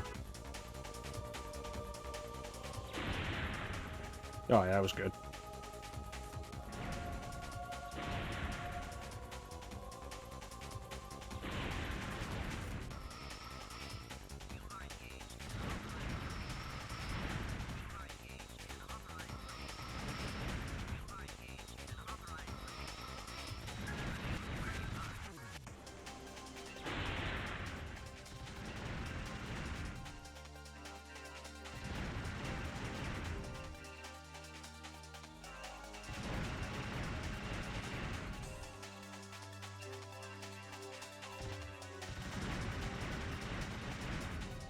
Alright, here we go. Going into this with less ammo than I'd like.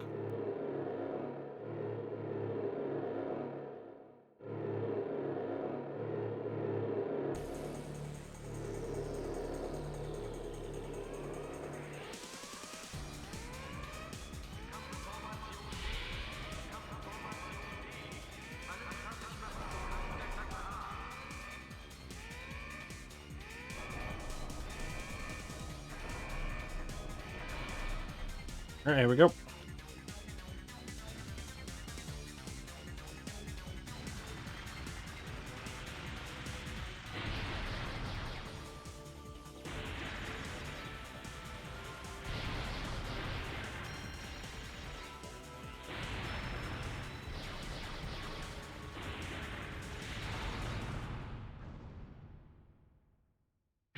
I'm not entirely sure what actually hit me though.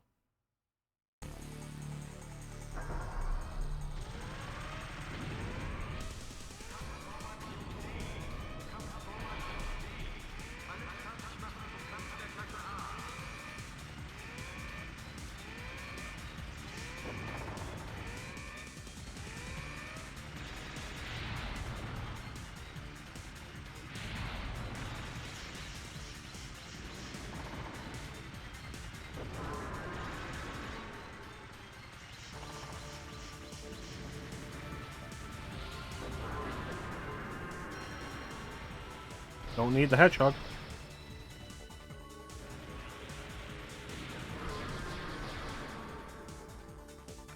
Take that though.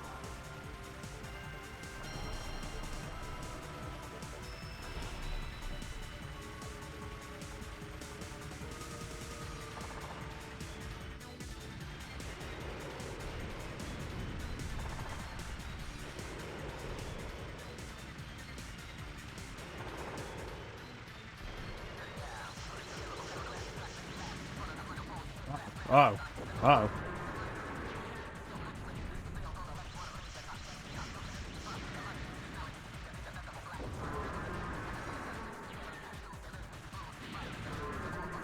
Thank you.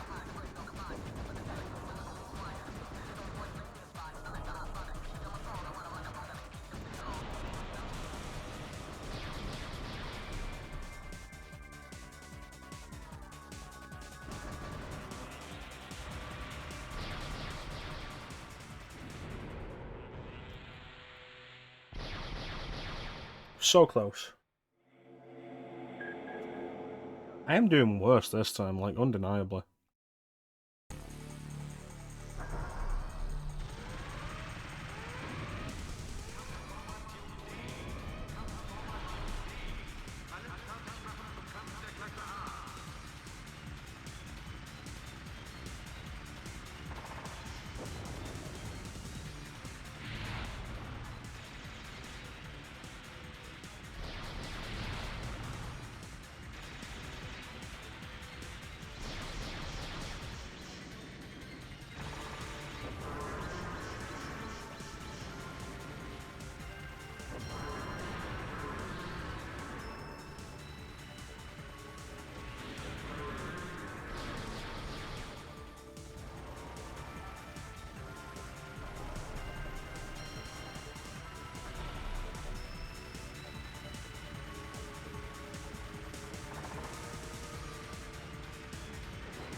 Alright, there's another one down. If we can get to that one level where I lost like 4 continues and get through that without losing any continues, then I think we'll be in a better position. Monitored ahead. Based on high energy reaction, it is assumed to be an enemy supply base. The rear gate is closed down. The way out is cut off.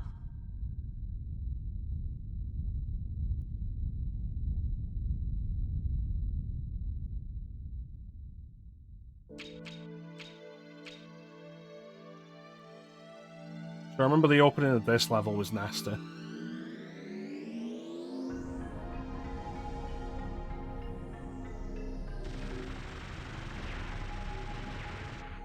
Better.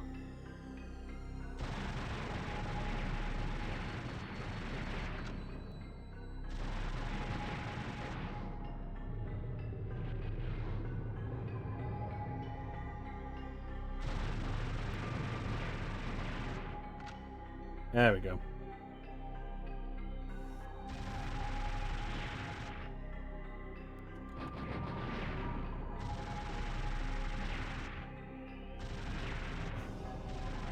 In the cannon.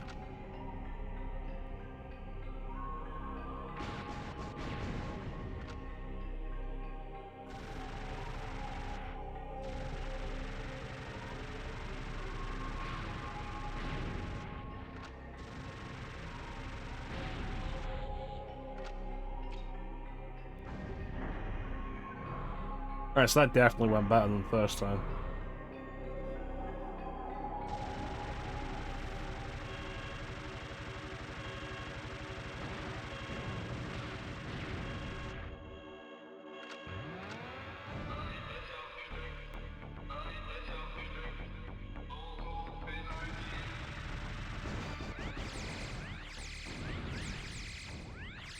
That went immediately worse than the first time.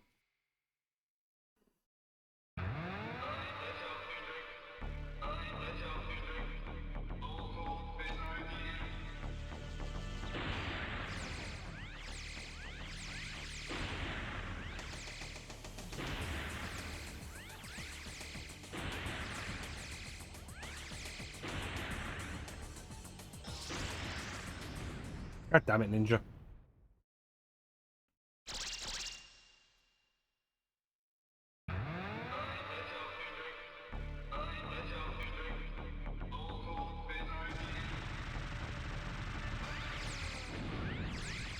God damn it, Ninja.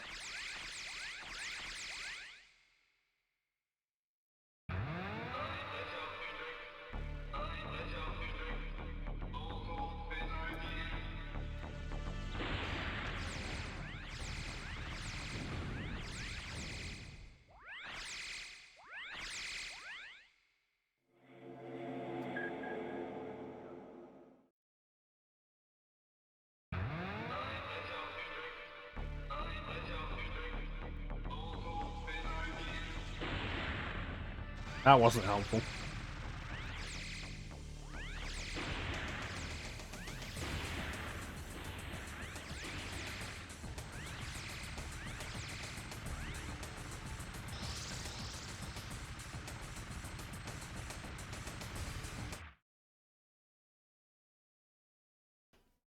So Ninja, pick a topic for me. Pick anything to talk about. I'm doing so much worse this time.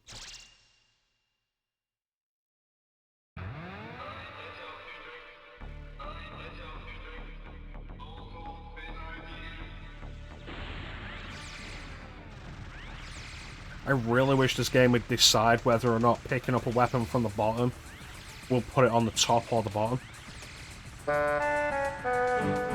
Yay, it's Teak.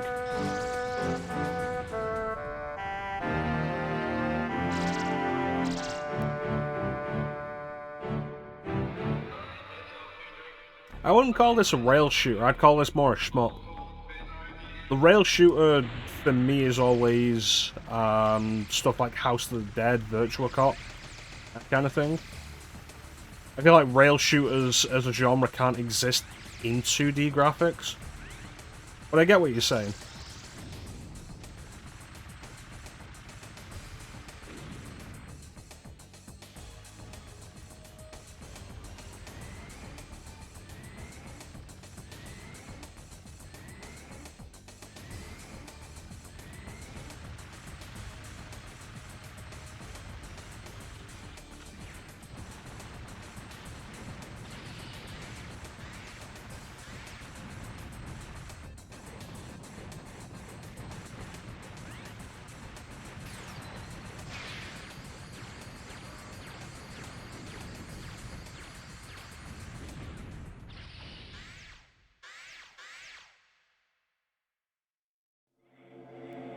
Alright, so what is a game you would call a shmup then, Teak?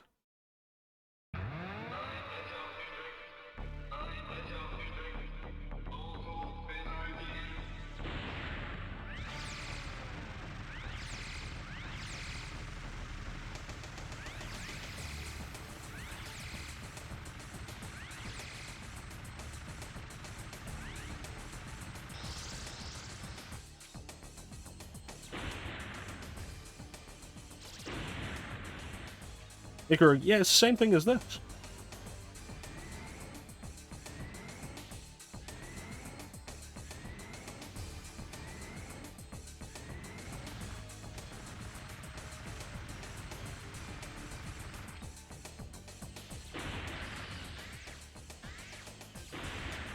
If anything, Ikaruga's the subgenre of this. Ikaruga's closer to bullet hell.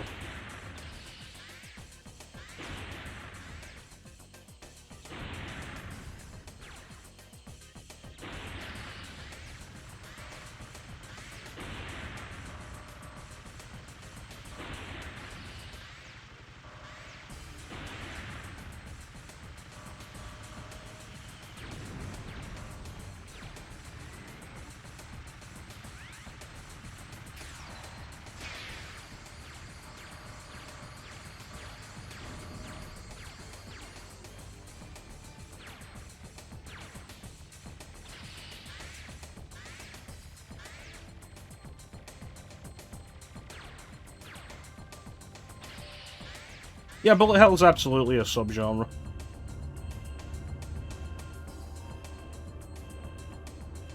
Because, like, Gradius is absolutely a shmup, but it's not a bullet hell.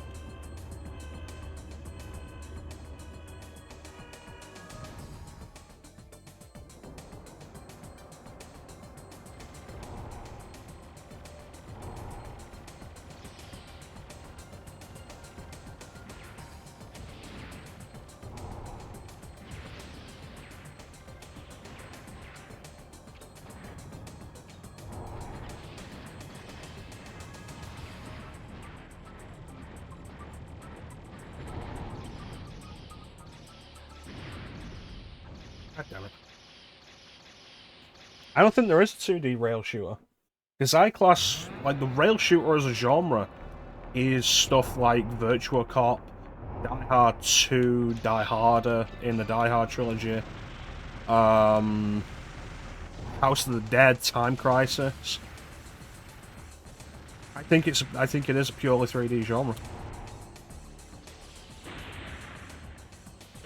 Yeah, Dark Side Chronicles.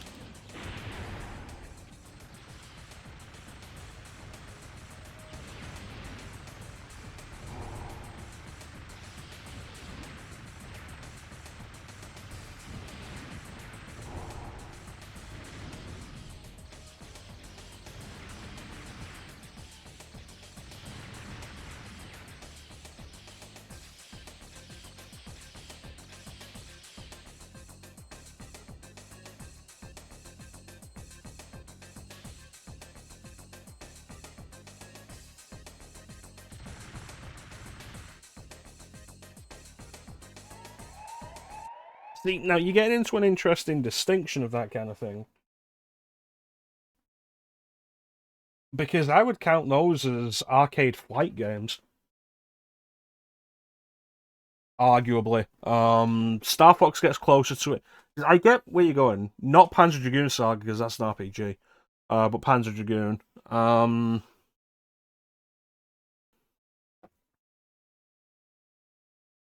Because you're talking in the same sense of stuff like Rebel Assault and Microcosm.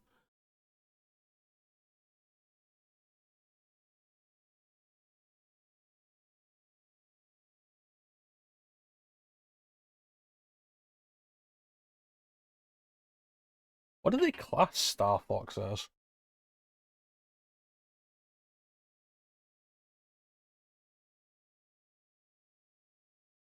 Arcade style rail shooting, yeah?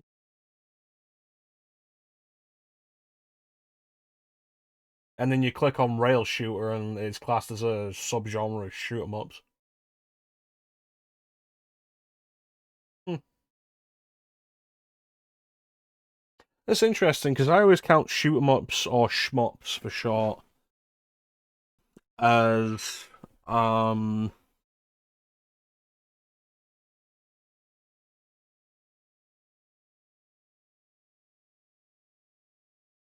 stuff like this, Gradius, Salamander,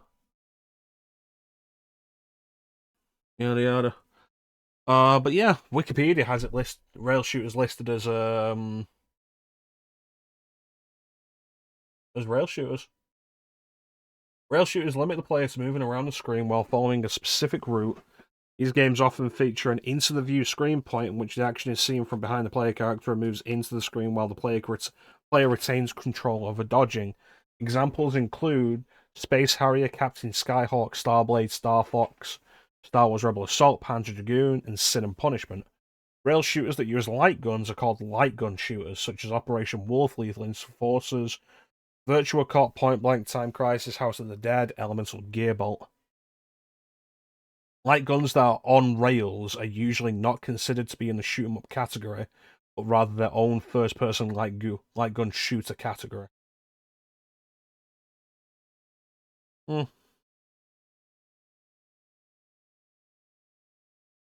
Yeah, Wikipedia just has them listed as light gun shooters, as a separate genre. But I've always called stuff like House of the Dead or Virtua Cop or Time Crisis rail shooters. Hmm. I mean, conceptually, it's mostly the same. Mostly the same idea. I get where you're coming from in that Star Fox is close to this in concept. You're controlling a ship, you got the weapons, yada yada, you're doing all the stuff. But in gameplay, with the exception of the free movement, it is probably closer to something like Time Crisis. Or rather, House of the Dead. I know there's a specific light gun game that you don't have to kill all the enemies to proceed. The game will sometimes just proceed after a certain point. Dark Side Chronicles does it quite a bit, actually. Enemies will appear on the screen, and it won't wait for you to kill everything. It'll give you a certain amount of time, a few seconds, to like 20 seconds or whatever, and then it'll decide move on without you. And stuff like Star Fox does that more often, but it's still the same kind of concept. Difference in active avoidance of returning fire is the important distinction. There's a fair point. There's a fair point. I don't want to change how I class these games. I don't want to start calling. I don't want to change what I have to call rail shooters. I don't want to have to change all the genre, like take the rail shooter label and put it on another genre. I'm too old for that now. I'm old and set in my ways, like a conservative, but like not a conservative. It's absolutely not true. I'm not fucking old and set in my ways. Uh, yeah, I suppose you are right, Deke.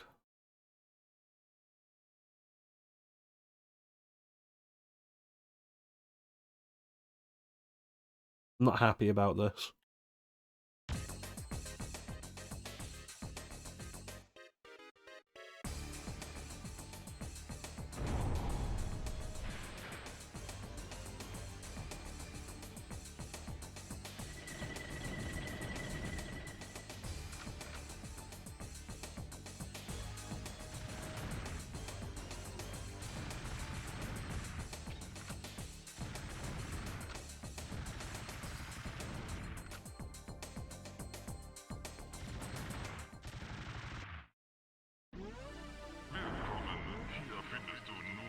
If only Ninja had actually done what I asked him to do, instead of sitting there and not doing anything.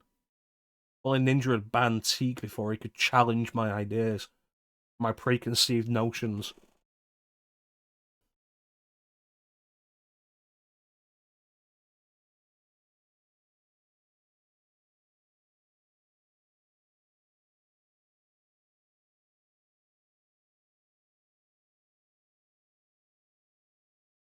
Did you tell him it's your fault it's being played?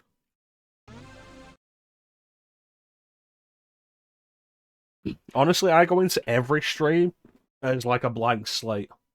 Like, oh, what's going to happen today on stream? I don't know.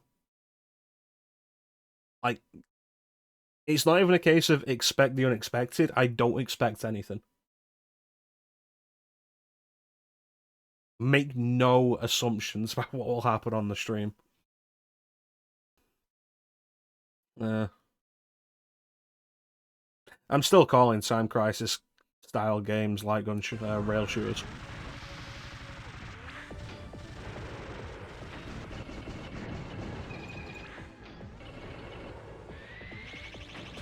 I fight fuckers every day, Ninja.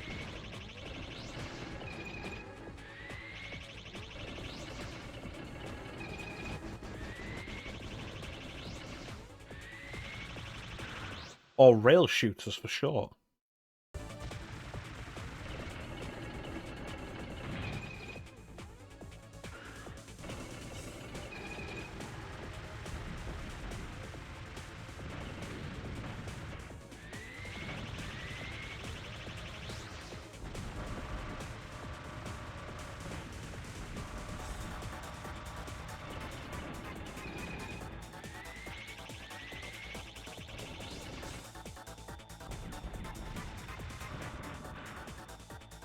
It's interesting that I can lead those little ads that it spawns into its head and they will do damage to it.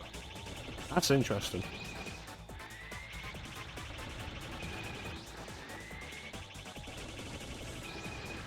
These discs have gotten a lot more aggressive all of a sudden.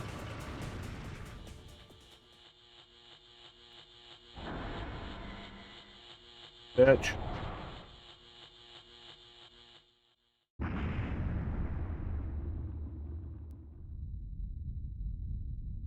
Yeah. No, you don't have active control over any level of movement other than aim. In Pokemon Snap, Pokemon Snap's closer to Time Crisis. Find the nuclear reactor in the enemy base and destroy it.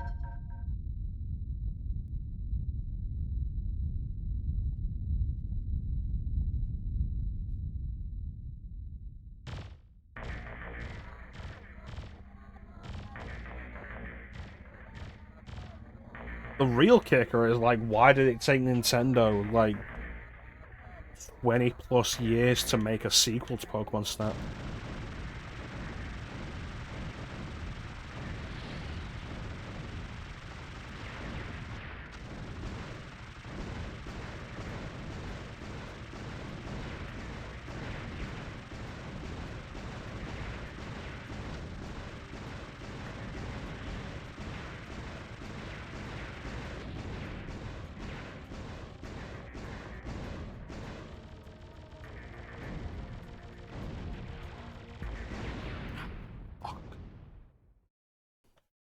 Limited amount of active control between braking and acceleration.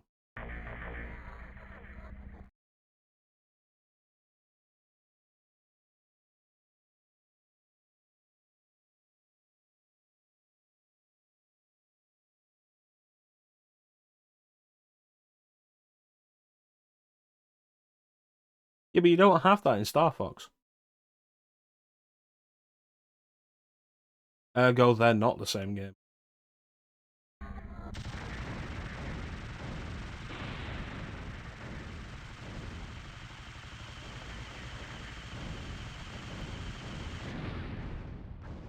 This level is such a clusterfuck. Like, this level was the big problem last time.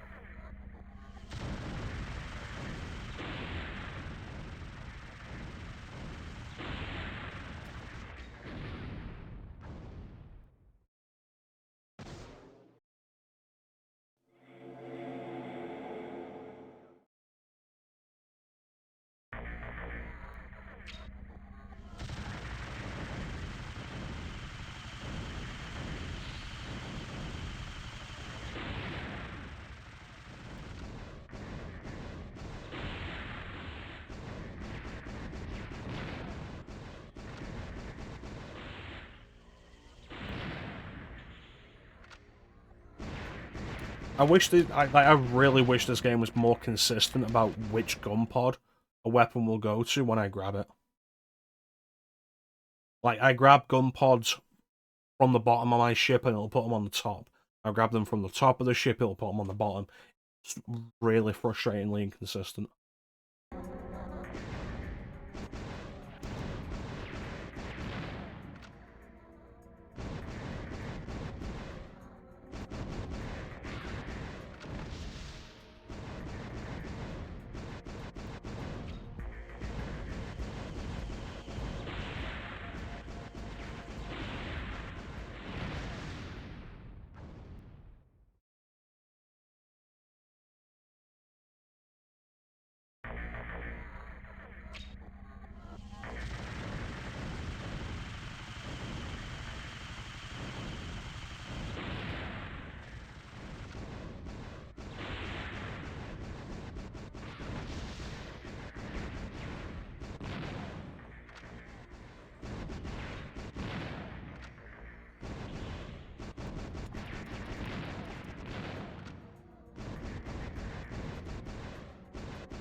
At least that was a checkpoint. That was a checkpoint last time, wasn't it?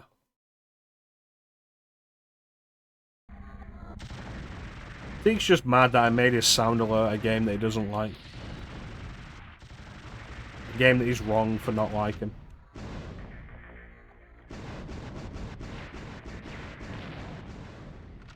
So Teek's going to enter this stream every time. Like, every time Teek enters the stream this year, Teek's just not going to be in a good mood.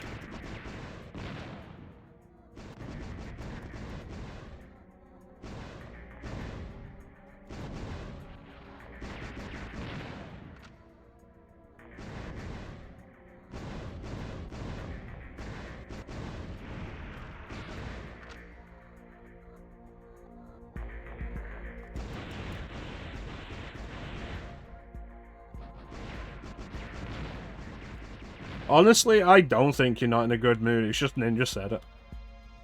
So I've just made an excuse for you. It's funnier that way.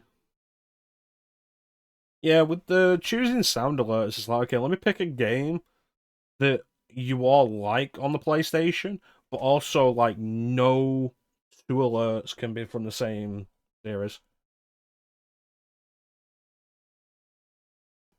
So it's like, you can't both have Resident Evil, even if one of you has RE2 and one of you has RE3. No.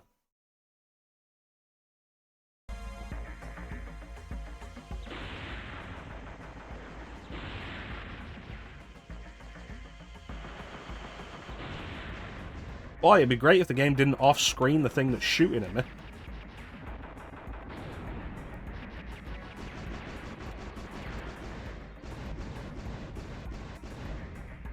Yeah, but Clem gets Parasite Eve. Because Final Fantasy was too obvious.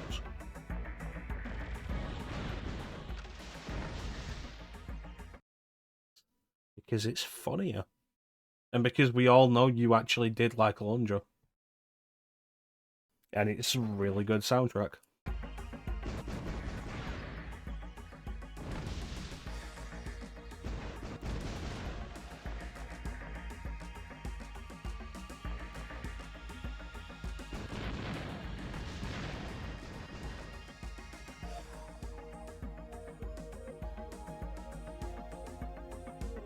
Yeah, Clem didn't get Final Fantasy either because that was too obvious.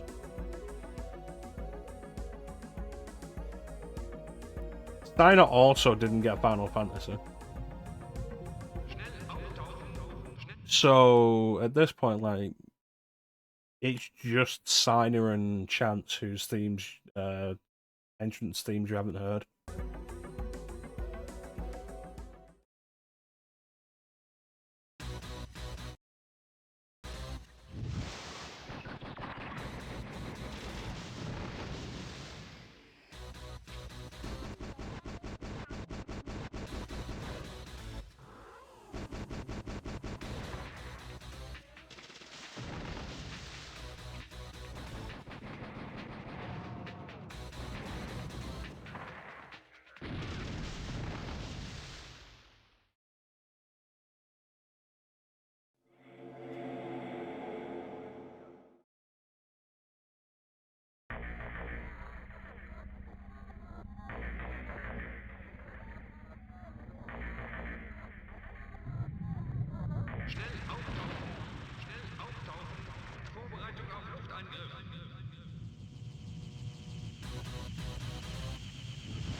Let's take posting.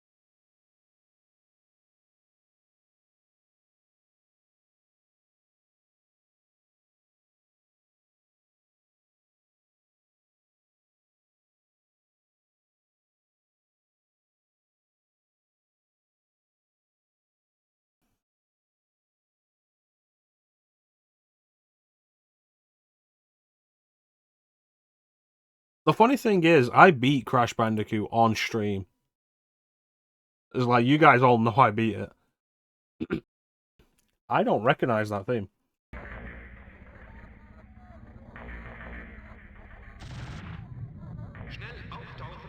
Oh, fuck off.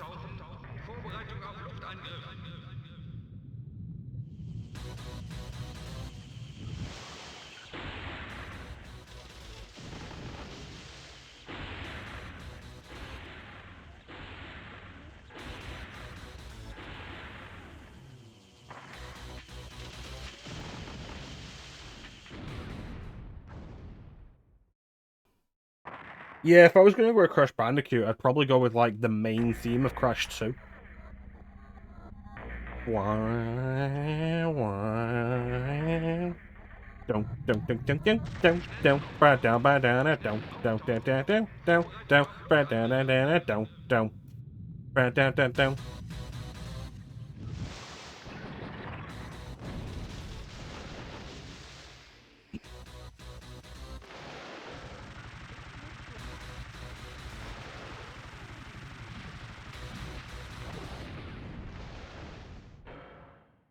I don't think it ever did that attack last time.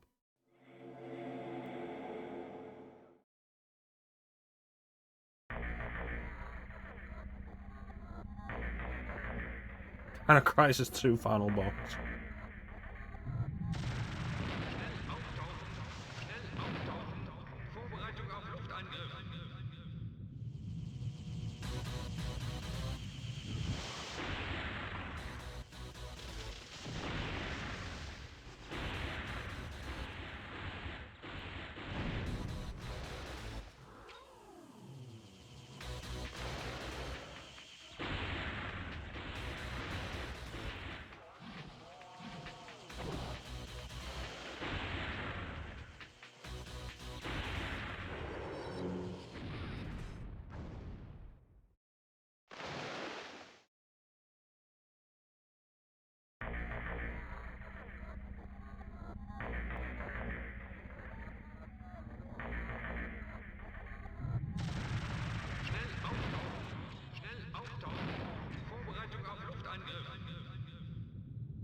So, Vagrant Story next stream.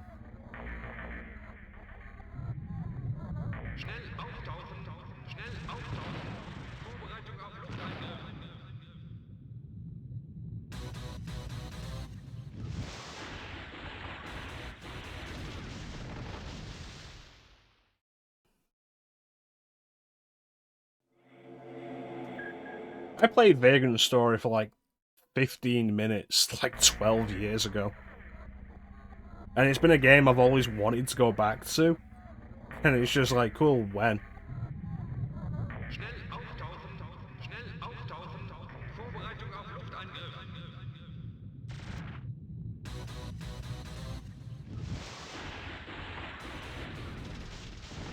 I hate this boss.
Alright.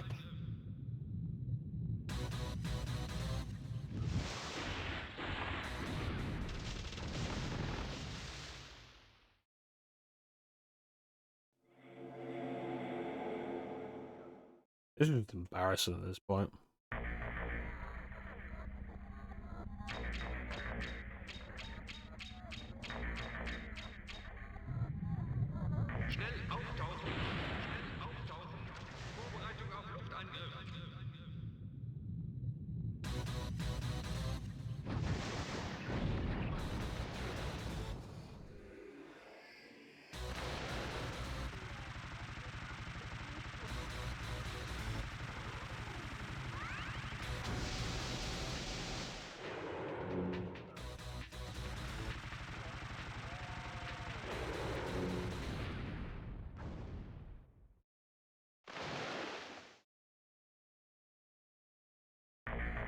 We found out last time that you can shoot those missiles down, but it didn't work there.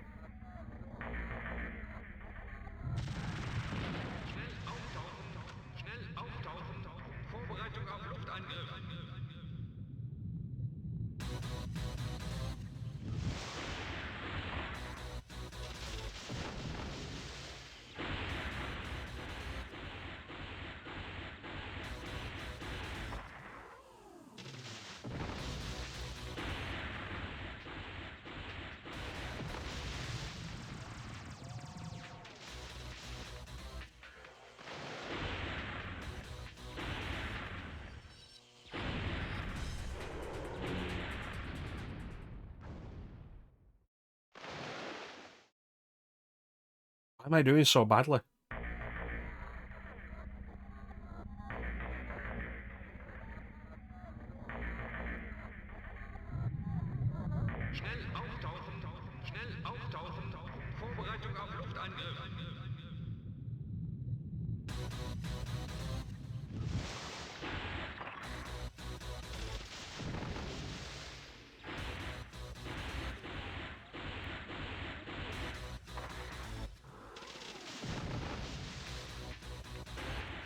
No, I feel like I've just been doing worse this entire second playthrough.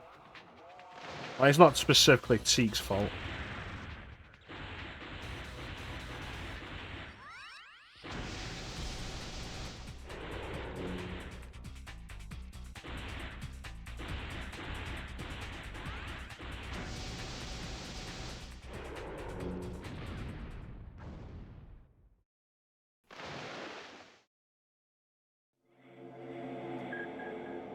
We're not even going to get as far on this playthrough.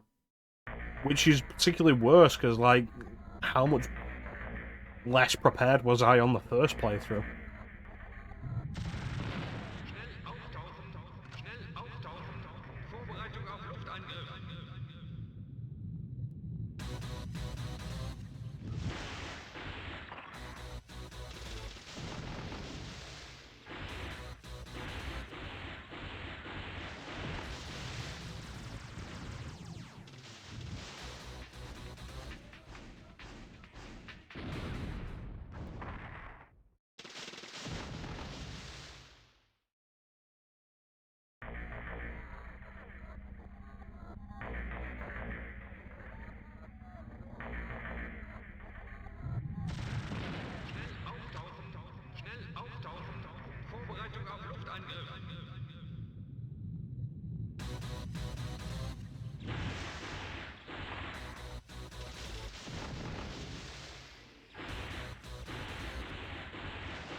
I don't know why that didn't kill me that time.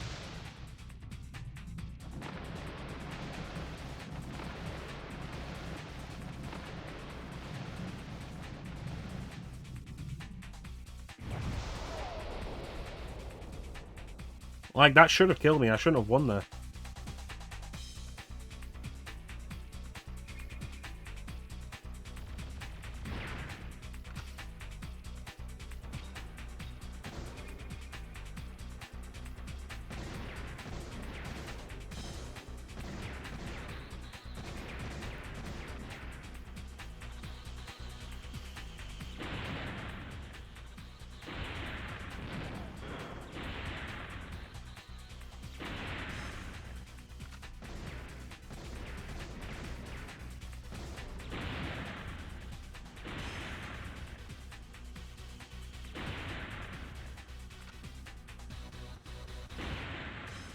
Like, again, I just grabbed that weapon at the top, and it's replaced my bottom weapon.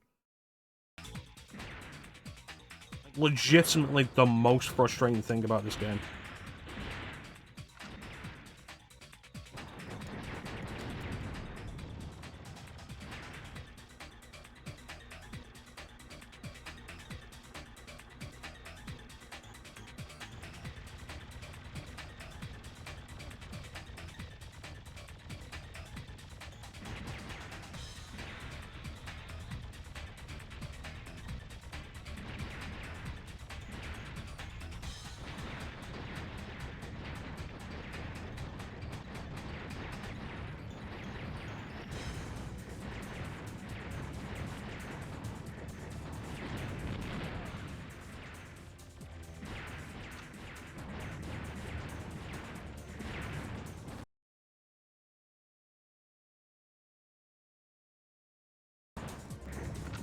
Well, that was weird.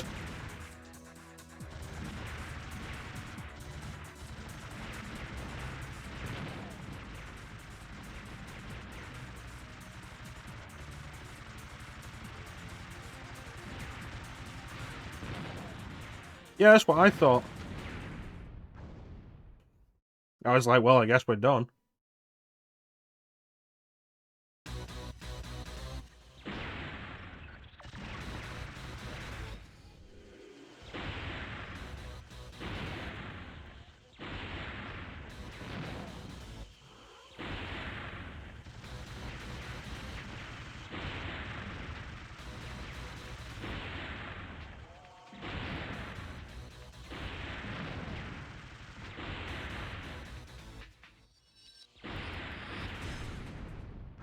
Well, I guess we're done now.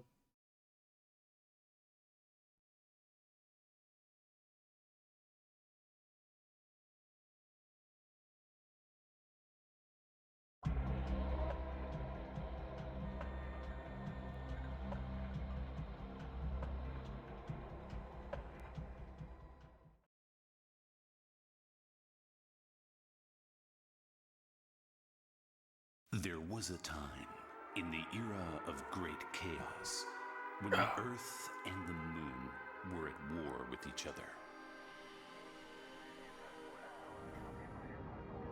Yeah, Einhänder. Daredevil It's a solid shmup. piloted a bizarre aircraft. My biggest complaint with it ultimately It was is, feared, and because given of the how shape managing gun called pods is so important to the strategy, that the game is inconsistent about whether or not you'll pick up a gun pod for your top or bottom slot. Because it feels random despite how much you try and control it.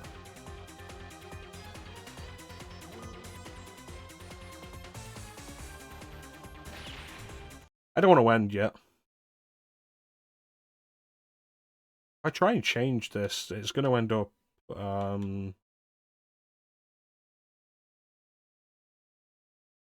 probably going to end up crashing again, isn't it?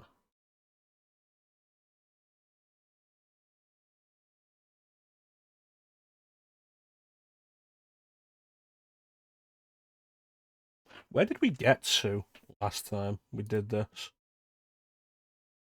It's like we can do a demo disc, like one demo disc, just to pad the time out.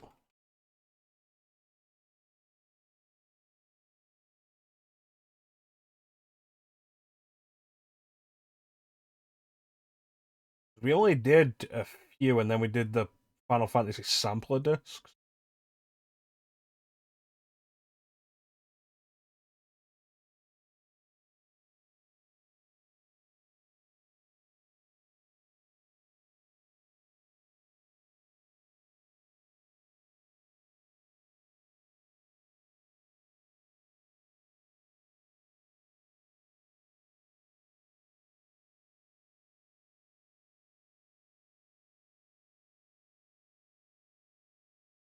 Alright, it looks like we only did 3.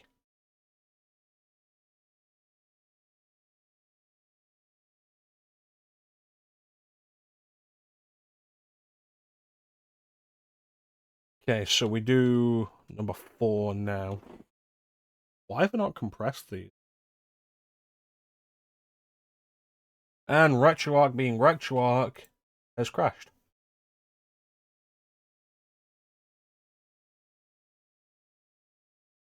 So yeah, so we're not ending like super early. We'll do one demo disc.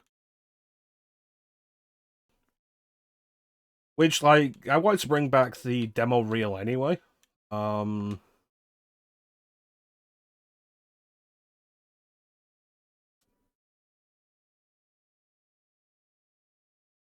Yeah, I wanted to bring back the demo reel anyway.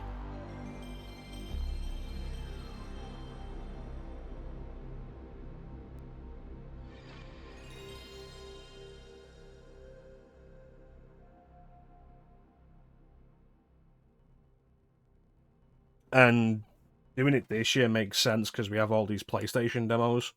Like, primarily PlayStation demos. But sprinkling them in with a few of these games that are going to be shorter isn't a bad idea, I feel.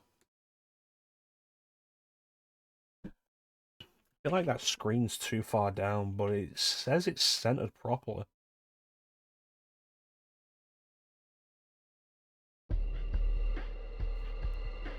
There we go. Oh look, Twisted Metal.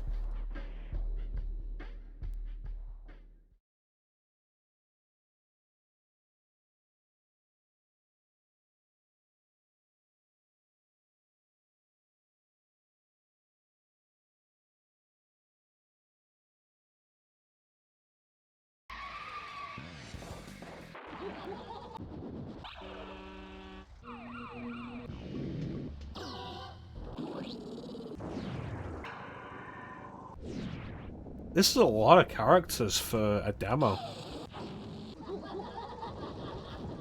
Usually you'd get a demo of stuff like this with like multiple characters to choose from in the full game, and they'd let you choose from 2 characters in the demo.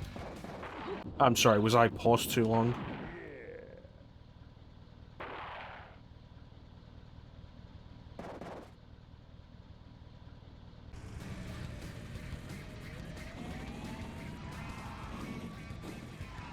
Where button to go forward, that's weird.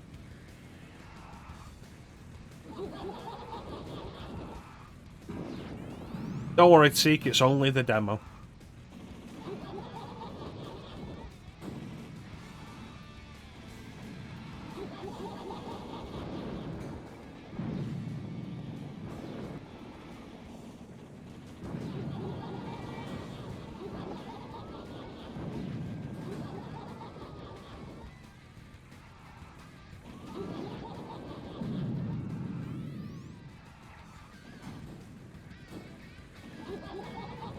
Man, this feels jank.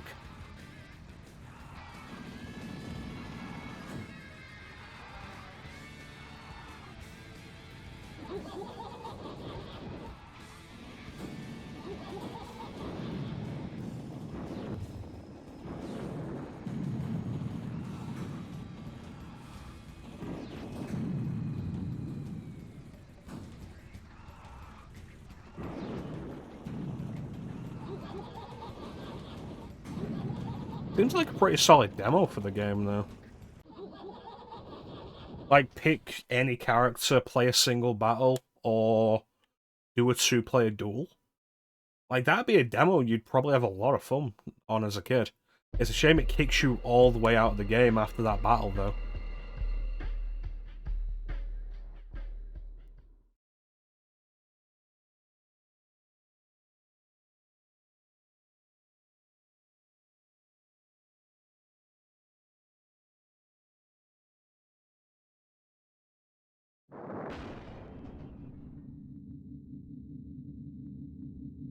I've never played the original Warhawk.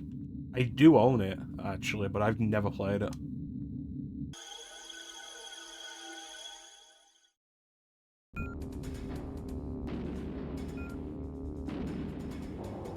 Ah, okay.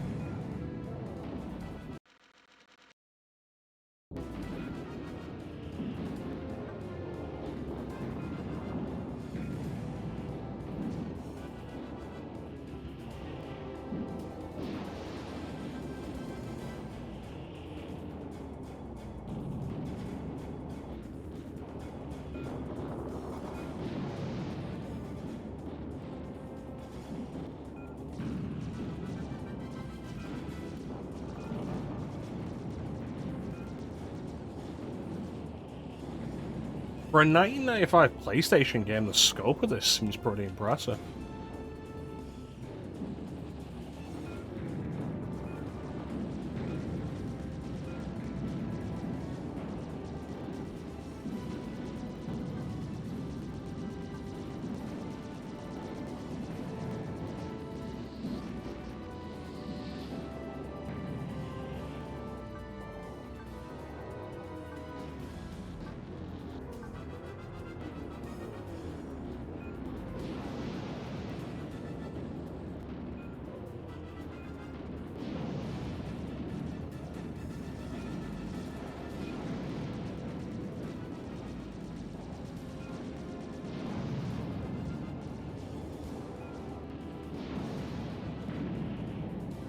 Like, the fact that this town's over here and remains, like, visible. This feels really impressive for 95.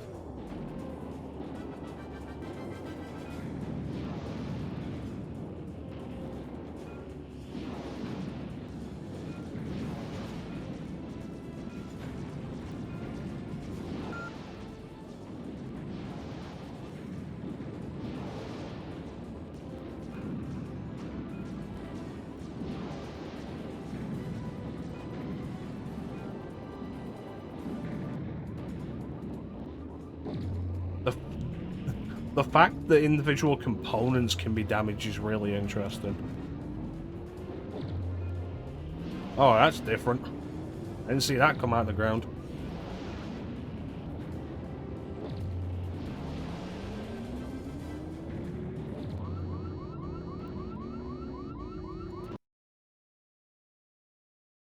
That was kind of neat. With some kind of explanation of how to play it, that could be really fun.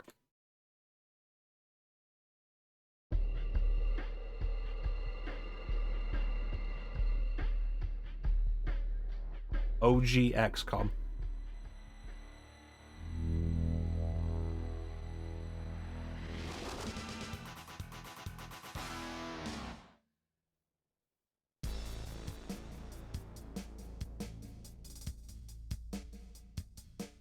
Shame T had to go because he'd probably be interested in seeing this.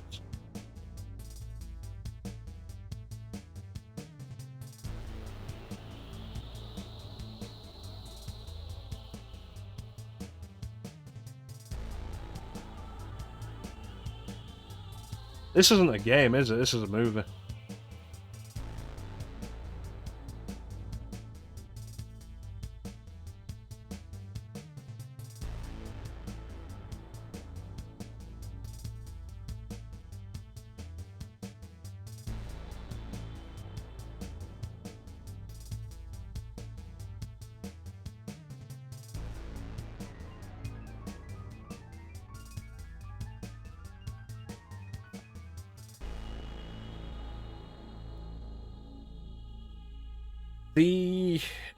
The fact this demo disc has 4 games on it, I thought, oh, it's only 4 games, they've all got to be playable, surely.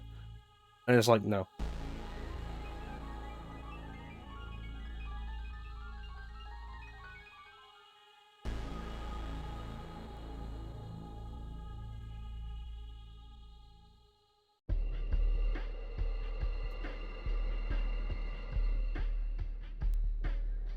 And DEFCON 5.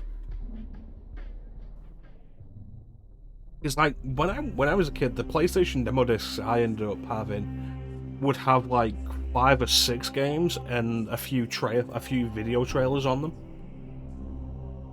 So seeing this and it's like, yeah, no, you got 2 game demos and 2 trailers is really surprising to me. It is the early days though, like. This is demo disc number 4 of like 110.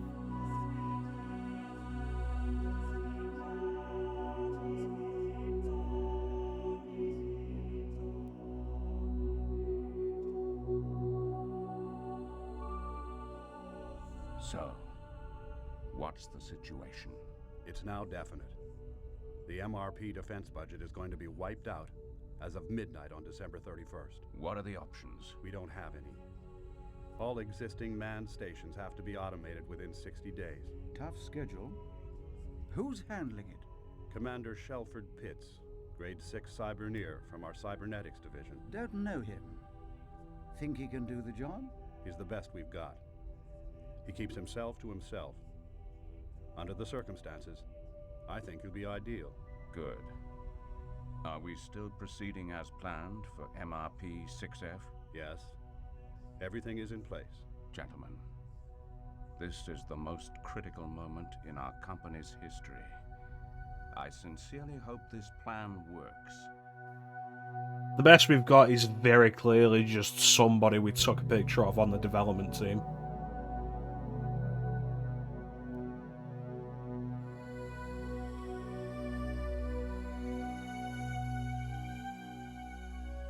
Incoming priority message. Stand by. The information that follows is classified. I'm sorry to report that your senior officer, Cyberneer Commander Shelford Pitts, has unfortunately been killed while departing MRP-6E. We've received this footage of the accident from the Dynex mining facility on the planet. I've therefore been authorized under Taiwan Security Protocol to brief you as next in command for completion of defense station automation. We are due for an orbital pass of MRP-6F in 16 hours. Report to Shuttle Bay 15 1 hour before departure. You will be issued with an appropriate security pass for the station's VOS. I suggest you get some sleep, officer. You have a very busy day tomorrow. Transmission terminated at source. Also, somebody we just had working on the development team.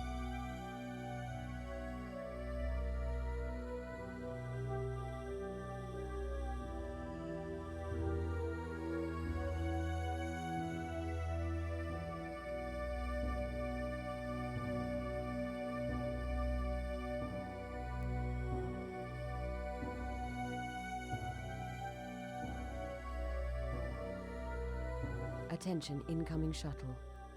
You have passed the outer marker.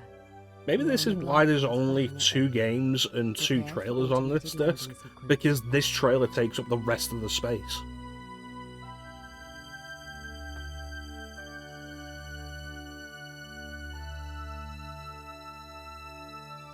Please wait for clearance.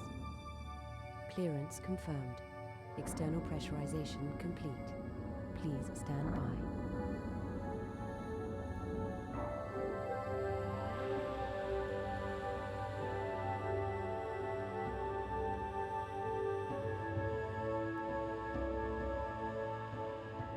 Welcome to MRP-6F. Proceed directly to the control room for your VOS mission briefing.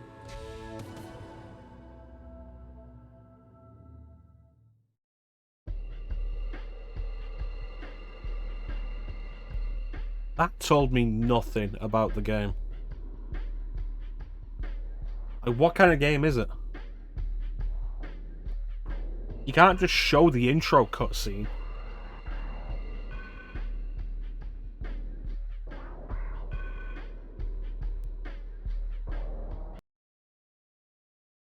If I load another demo disc, is it going to crash again?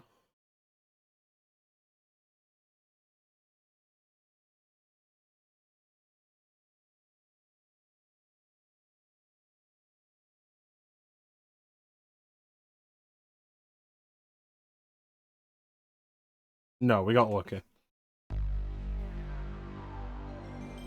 Alright, so we can see one more demo disc since that one was so underwhelming.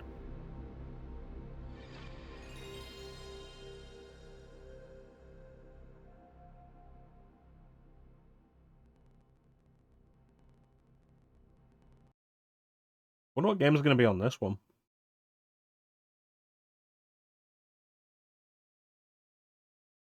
I love this entire idea of the demo reel going through these PlayStation demo discs. It's like partly nostalgia focused and partly like rediscovering old games that I either forgot about or didn't know about. Or just never played.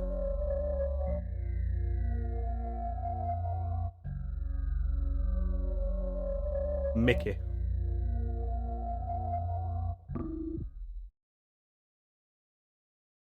Mickey. This is probably Mickey Mania.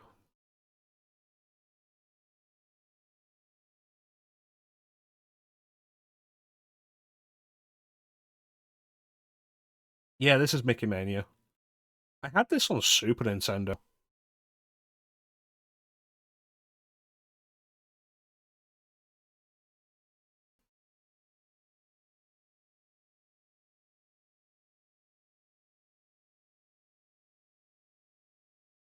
Lonesome ghosts. Surprising it doesn't let you. It doesn't give you the first level to play. First level is Steamboat Willie. Hiya, pal.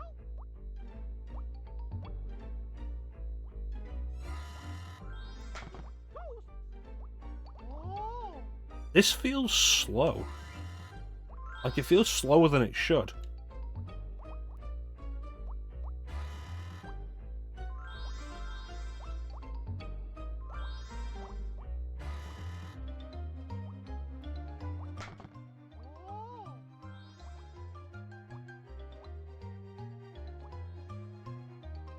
Is that because it's a European version and it's playing in 50 Hz, maybe?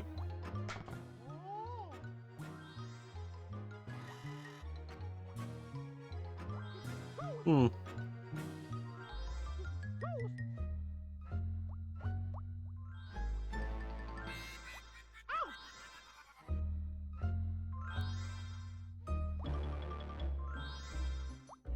But yeah, Mickey Mania, The Timeless Adventures of Mickey Mouse. The idea is you're playing stages based on numerous classic Mickey Mouse cartoons. It begins with Steamboat Willie, and they go through a bunch, like The Lonesome Ghost is a classic one. There's one based on the Mad Doctor. I think there's a set of levels based on The Prince and the Pauper.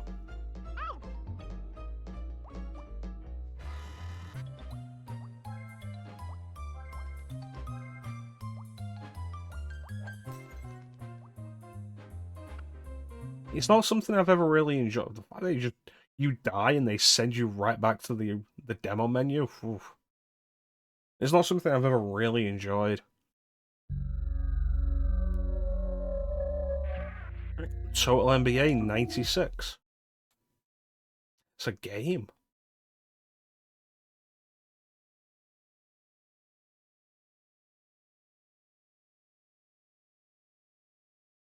What's my experience with basketball games? I remember I played Space Jam once when I was a kid.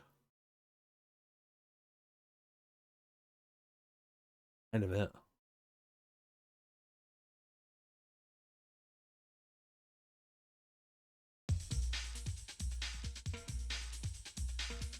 Orlando Magic or Phoenix Suns?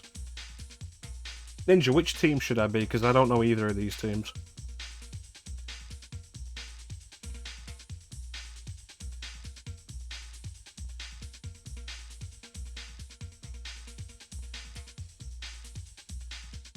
No fucking clue. Thanks, Ninja.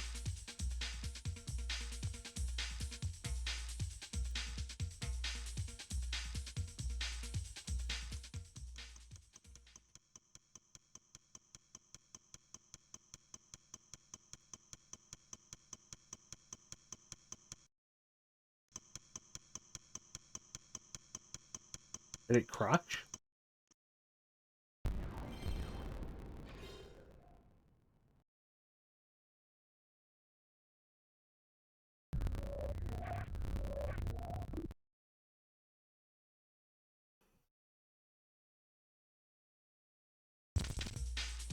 Alright, Phoenix Suns. Thanks, Ninja.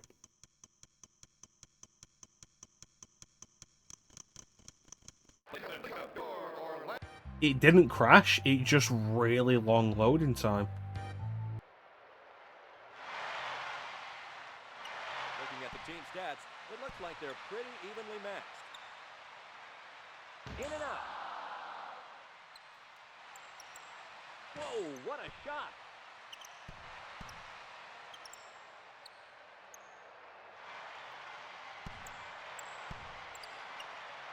In and out.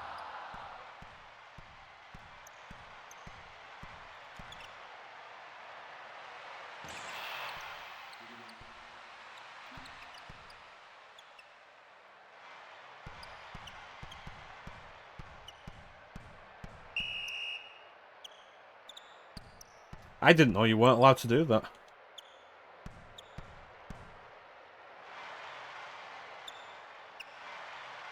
Block. Magic ball. All work went into the floor on the character models, yeah. That picture in the picture of the crowd that's just one static image. Like, it's not even several images that they change through to pretend that the crowd's actually moving. Steal.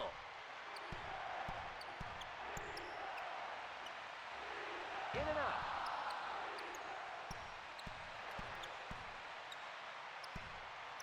Block.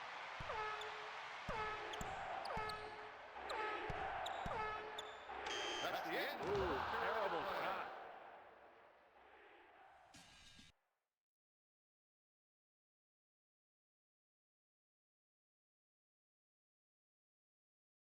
I don't think this game's gonna sell me on basketball.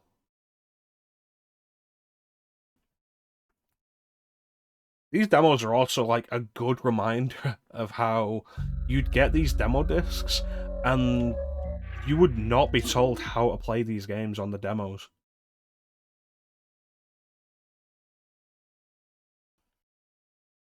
It's like I'm here trying to figure out what button does what before the game kicks me out.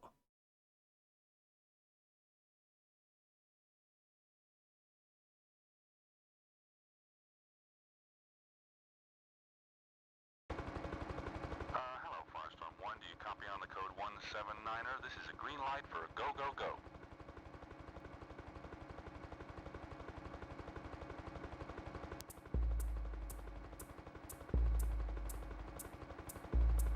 Okay, I don't know what I'm doing.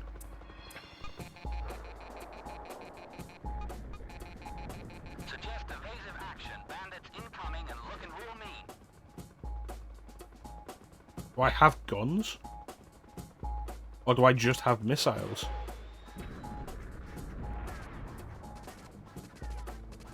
Oh, I have guns. I have to press circle to change what I'm using. Suggest evasive action. Bandits incoming and looking real mean.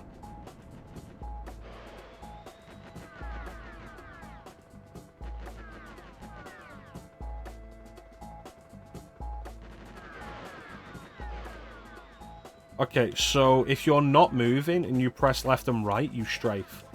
If you are moving and you press left and right, you turn. It's like, what? What a terrible control idea.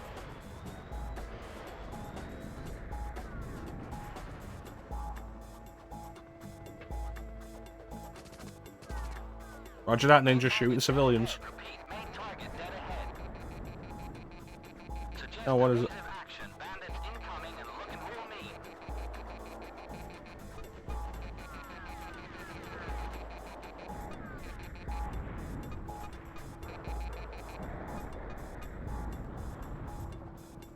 Controlling this is a lot harder than it feels. It's a lot harder than it looks.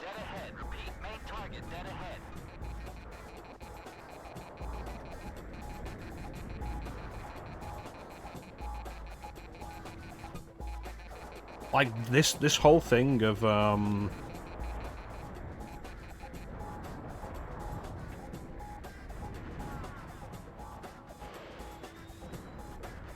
whole thing of only being able to turn when moving, like, even if you're turning as you stop moving, as soon as you stop moving, even if you're still holding the button, it stops you and starts strafing you instead. Like, it's such a weird control scheme.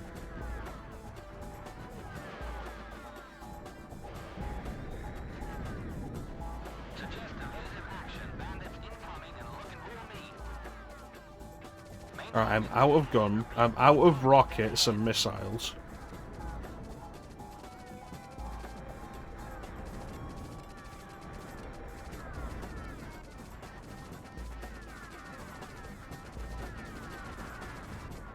Pretty funky soundtrack.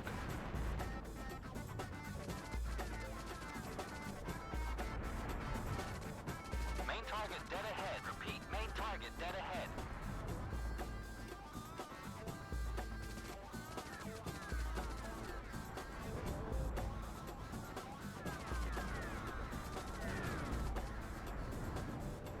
It's kind of funny how the enemy models will load in before the terrain does.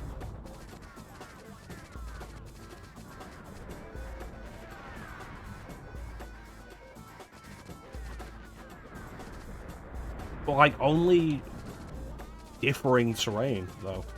There's like the ground's fine, but you move back and the mountain starts disappearing. Like any varied terrain.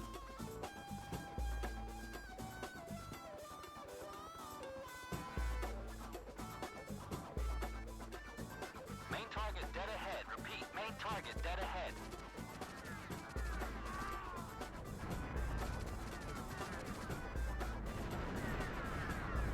How many more targets do I have?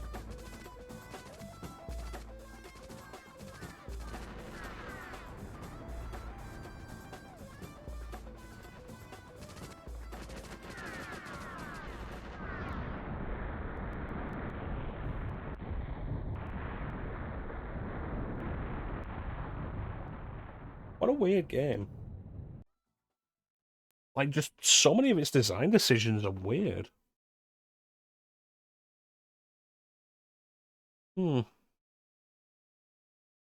What's next? Mission failed. We'll get him next time. Lone Soldier. This doesn't ring a bell. I don't know what this is.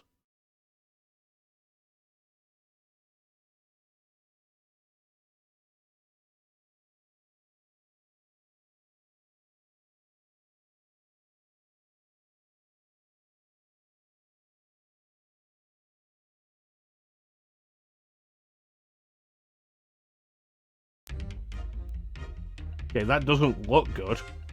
And it's developed and published by studios I've never heard of.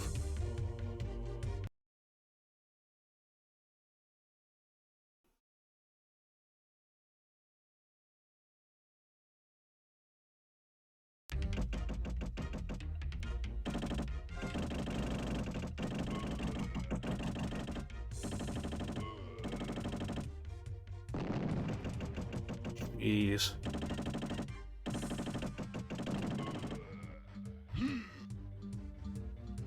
So, like, if I press back, like, you'd think I'd walk backwards while still aiming forward. No, you do a full turn.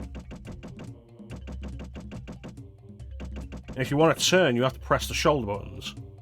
So this is L1, this is R1, this is L2, this is R2.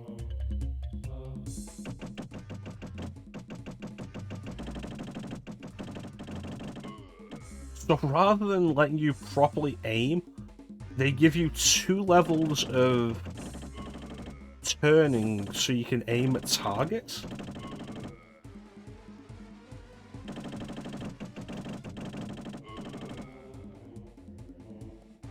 This is bad. Like, this is fascinatingly bad.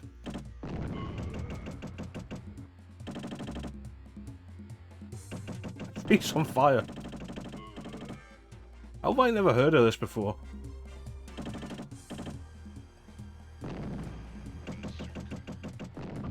Bazooka.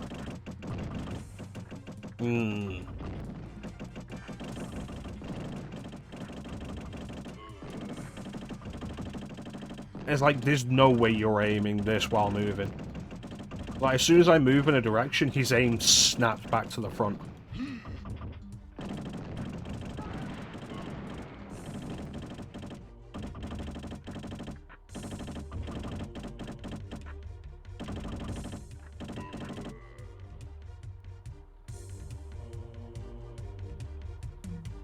How have I never heard of this game? It's so bad.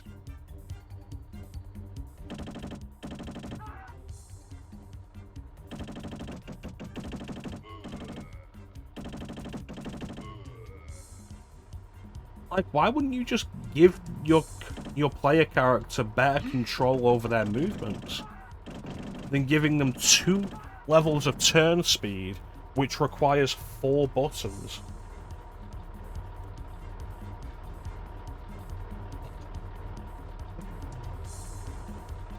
I'm wondering if this game ever actually came out. But it's like, why wouldn't one set of your buttons do strafing? Like, no, walk left and right. Why wouldn't you use, like, instead of the slower and faster turn speeds, why wouldn't you just use one set of shoulder buttons for strafing?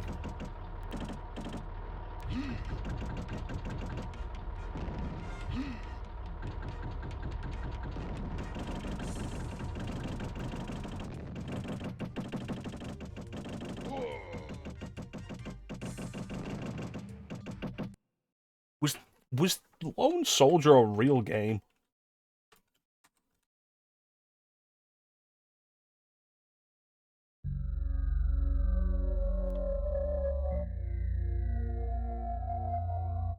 I have good news for you, Ninja. Your parents couldn't have bought you Lone Soldier. It was only released in Europe and Japan. It wasn't released in the US.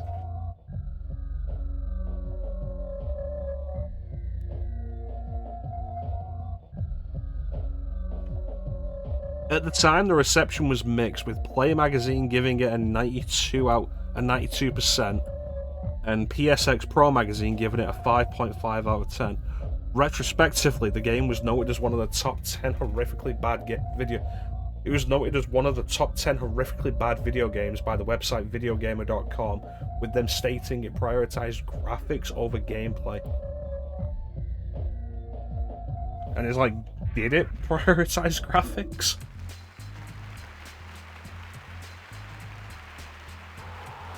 Remember Actua Sports? I remember Actua Soccer and Actua Tennis.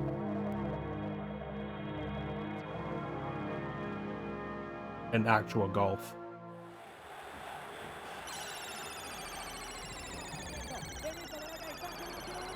Yeah, I think it prioritized being a game on the PlayStation at a time when there weren't many good games on PlayStation. Basically, I'm writing and designing This isn't a logic demo. and the game intelligence. That part of the game will involve user control, so the user can make the game playable, make it look realistic, join the animation together and make the actions fluent to each other. Beforehand, most people just worked on sprites, but now we've got motion capture animation. Motion capture is recording movements of people or things in 3 dimensions, so a computer can animate figures using real movements rather than artificial animations. A person doing the motion capture has to be covered in small reflective markers. They then can do their movements inside an area surrounded by 6 cameras. The cameras record the images of the markers, and then a computer converts that into 3-dimensional movement. It gives it a very much more realistic edge. You can really picture the person who originally did the moves. It looks like real footballers. It does make it a lot more technically complicated. The continuity particularly, we have to use a technique called tweening, I can reveal that much, which is in-betweening, where we have to meld one motion capture into I mean, I feel for the guy. I hate having to talk about what I do. 44 main ranking. Right, what are you doing in work today? My job. Various competitions, selecting. Leave me alone and let me do my job. You can play league systems, cup, competitions, friendly games. The main difference between the PSX and the PC version is in the way the players have been rendered. What we've tried to do is make use of all the hardware capabilities of the PlayStation. For example, the players have been rendered using a lot of polygons to give them much more detail. And when you look at them on That's actually a fair point. 1995 around this point, consoles, I think, were generally more... I don't know if powerful is the term, but certainly more capable of 3D. We took inspiration from sort of the modern TV stations. Like, the PC was falling behind as a gaming platform around this time. And I don't think it was till the advent of 3D graphics, 3D, like, dedicated 3D graphics cards that they started to outpace consoles again. Record speech,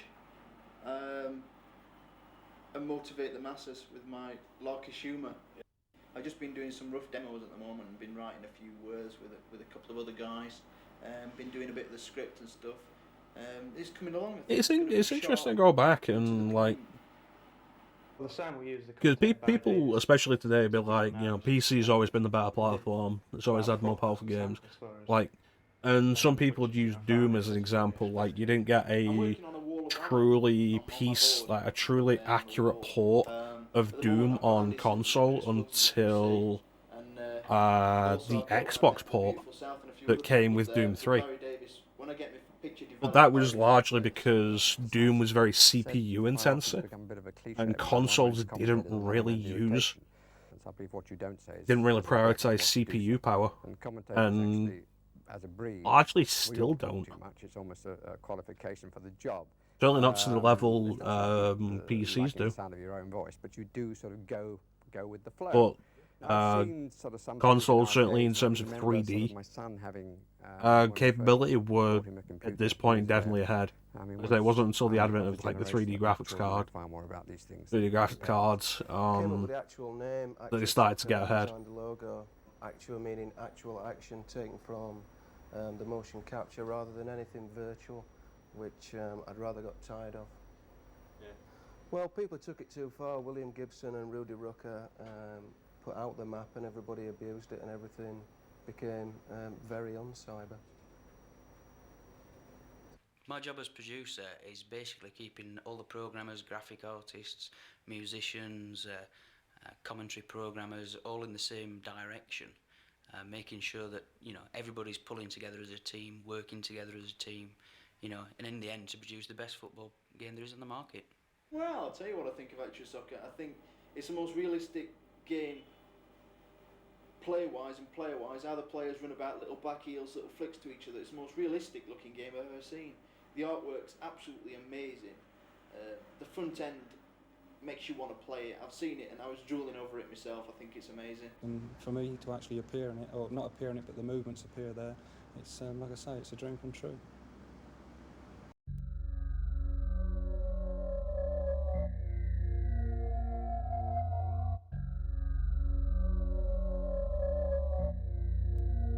The actual sports series used to be a pretty big deal.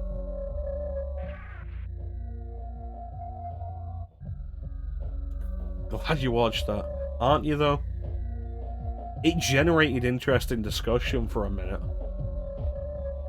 Yeah, I think just like Quake was really interesting because John Carmack is just a programming genius, and Quake runs in software mode, which for what it is super impressive, especially at the time.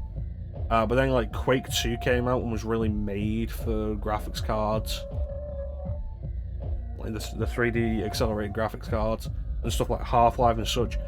Like the difference in PC 3D capability between 95 and 98, like that 3-year time span, PCs went from behind consoles to way ahead. I don't know what Assault Rigs is.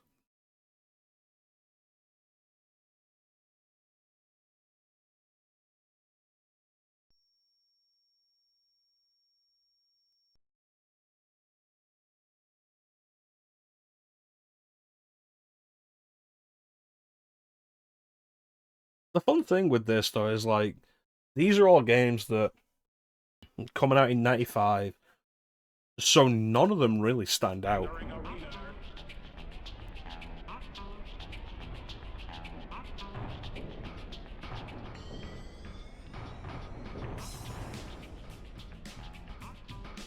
Like, none of them stand out as, like, peaks of the system. Because you think about it, how many games released before 96? Oh, there you go, it says Strafes.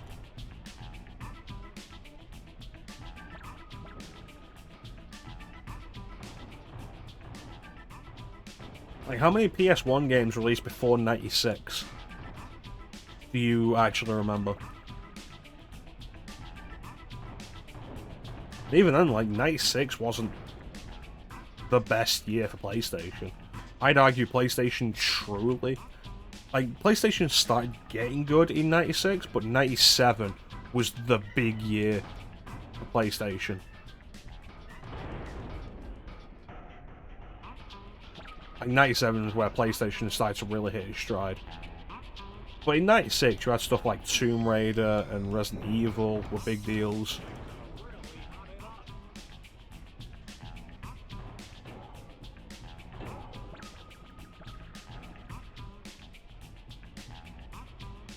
And before that, for the most part, like, you had some good games.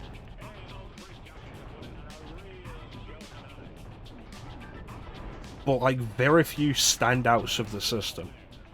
Very few games that were like, oh my god, this is one of the best games in the system.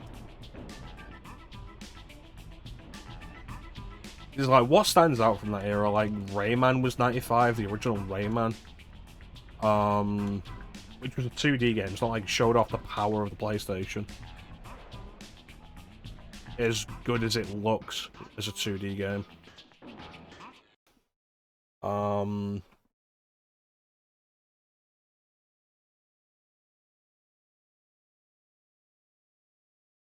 It seems like it could be fun. Like, good, simple fun.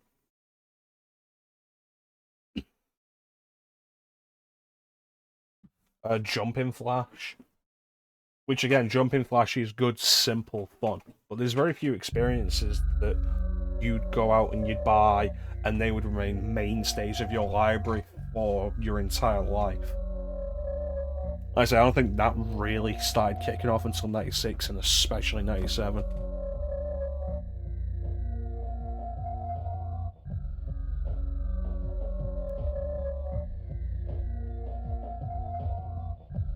But yeah, that's going to do it for us for today, I think.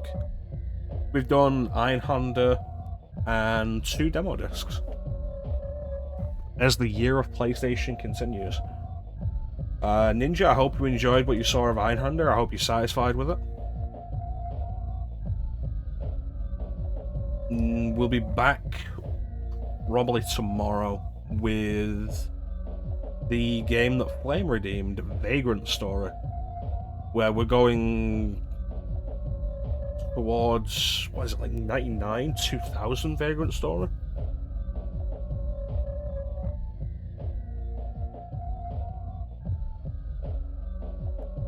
Yeah, the fact that I did worse the second time really makes me think we're not gonna get a huge amount more out of Einhänder. I did it twice, and I'm happy that we went at it a second time. The fact that I did worse really makes me think we're not getting much more out of this.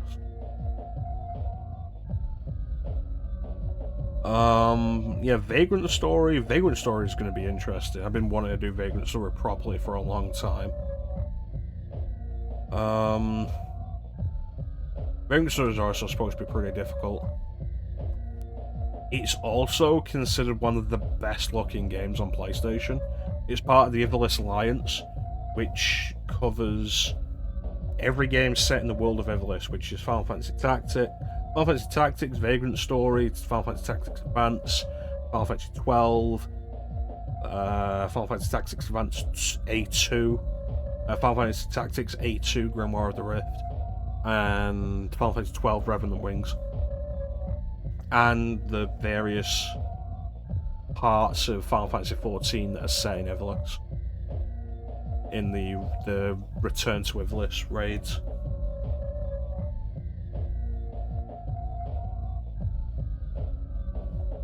So it's tangentially related to Final Fantasy. But I think it's actually mostly separate. The Vagrant Story is very much a standalone thing. We'll see about it. I'm looking forward to it. I'm very interested in it. Like I say, it's supposed to be one of the best looking PS1 games. It's supposed to be quite hard. But I've been talking for a while about how much I want to play some of these games that were directed by Yuzumi Matsuno. And the problem with that is, like, how most of the games directed by Yuzumi Matsuno are tactical RPGs, which I'm not good with. I am really not good with tactical RPGs.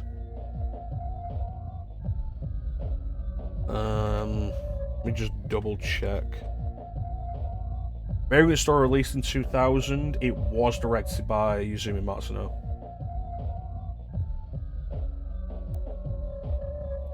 Good. So, like, the games directed by Yuzumi Matsuno that aren't tactical RPGs, as far as I'm aware, it's like Final Fantasy 12, Vagrant Story.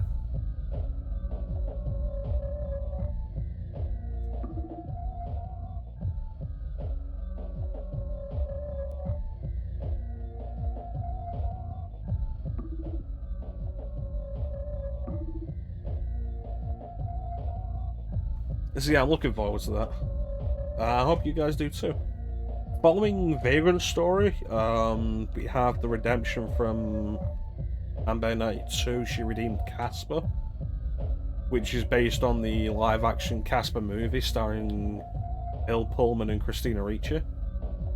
And then we have Metal Gear Solid VR missions redeemed by Teak, which that's probably also going to be a single stream thing. As there's like 300 plus VR missions, and I really don't think we're going to get to the end of that. I think it's going to stop being fun long before we do all 300 missions. But it'll be fun to do some of them. VR missions had some weird and wacky missions. But yeah, that's going to do it for us today. I want to thank everybody who joined the stream. I always really appreciate the support. Big special thank you to everybody in the chat. Chat is always the best part of the stream. Flame, Icy, Clem, Amber, Teak, and Kat. Thanks so much for joining me and keeping the company. Chat is always the best part of the stream. Like I say, we should be back tomorrow. One of the things I really want to do this year is like the more regular streams and having them set at the regular times. So tentatively, the times we're going to be aiming for on days when I am streaming is going to be 8 PM my time, which is, I think currently is GMT, Greenwich Mean Time. 8 PM Greenwich Mean Time, which for Americans, for you to work out, is 3 PM Eastern Standard. Yeah. So we're gonna aim to be back tomorrow. I want to do more streams regularly anyway. There's like the Twitch recap. We got Twitch recap back last year, and it was like 128 stream, like 120 something streams. There's like less than a third of the year.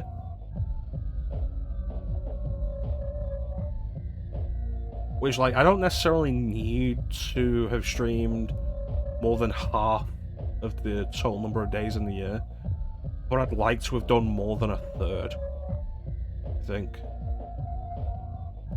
It's like, aim for this year is to do more, and especially while we're doing this PlayStation, this PlayStation only thing. But yeah, that's gonna do it for us for today. So, there's not really anything else to say, except thank you all for watching, have yourselves a fantastic time of day, and take care. Catch you next time, guys. Bye.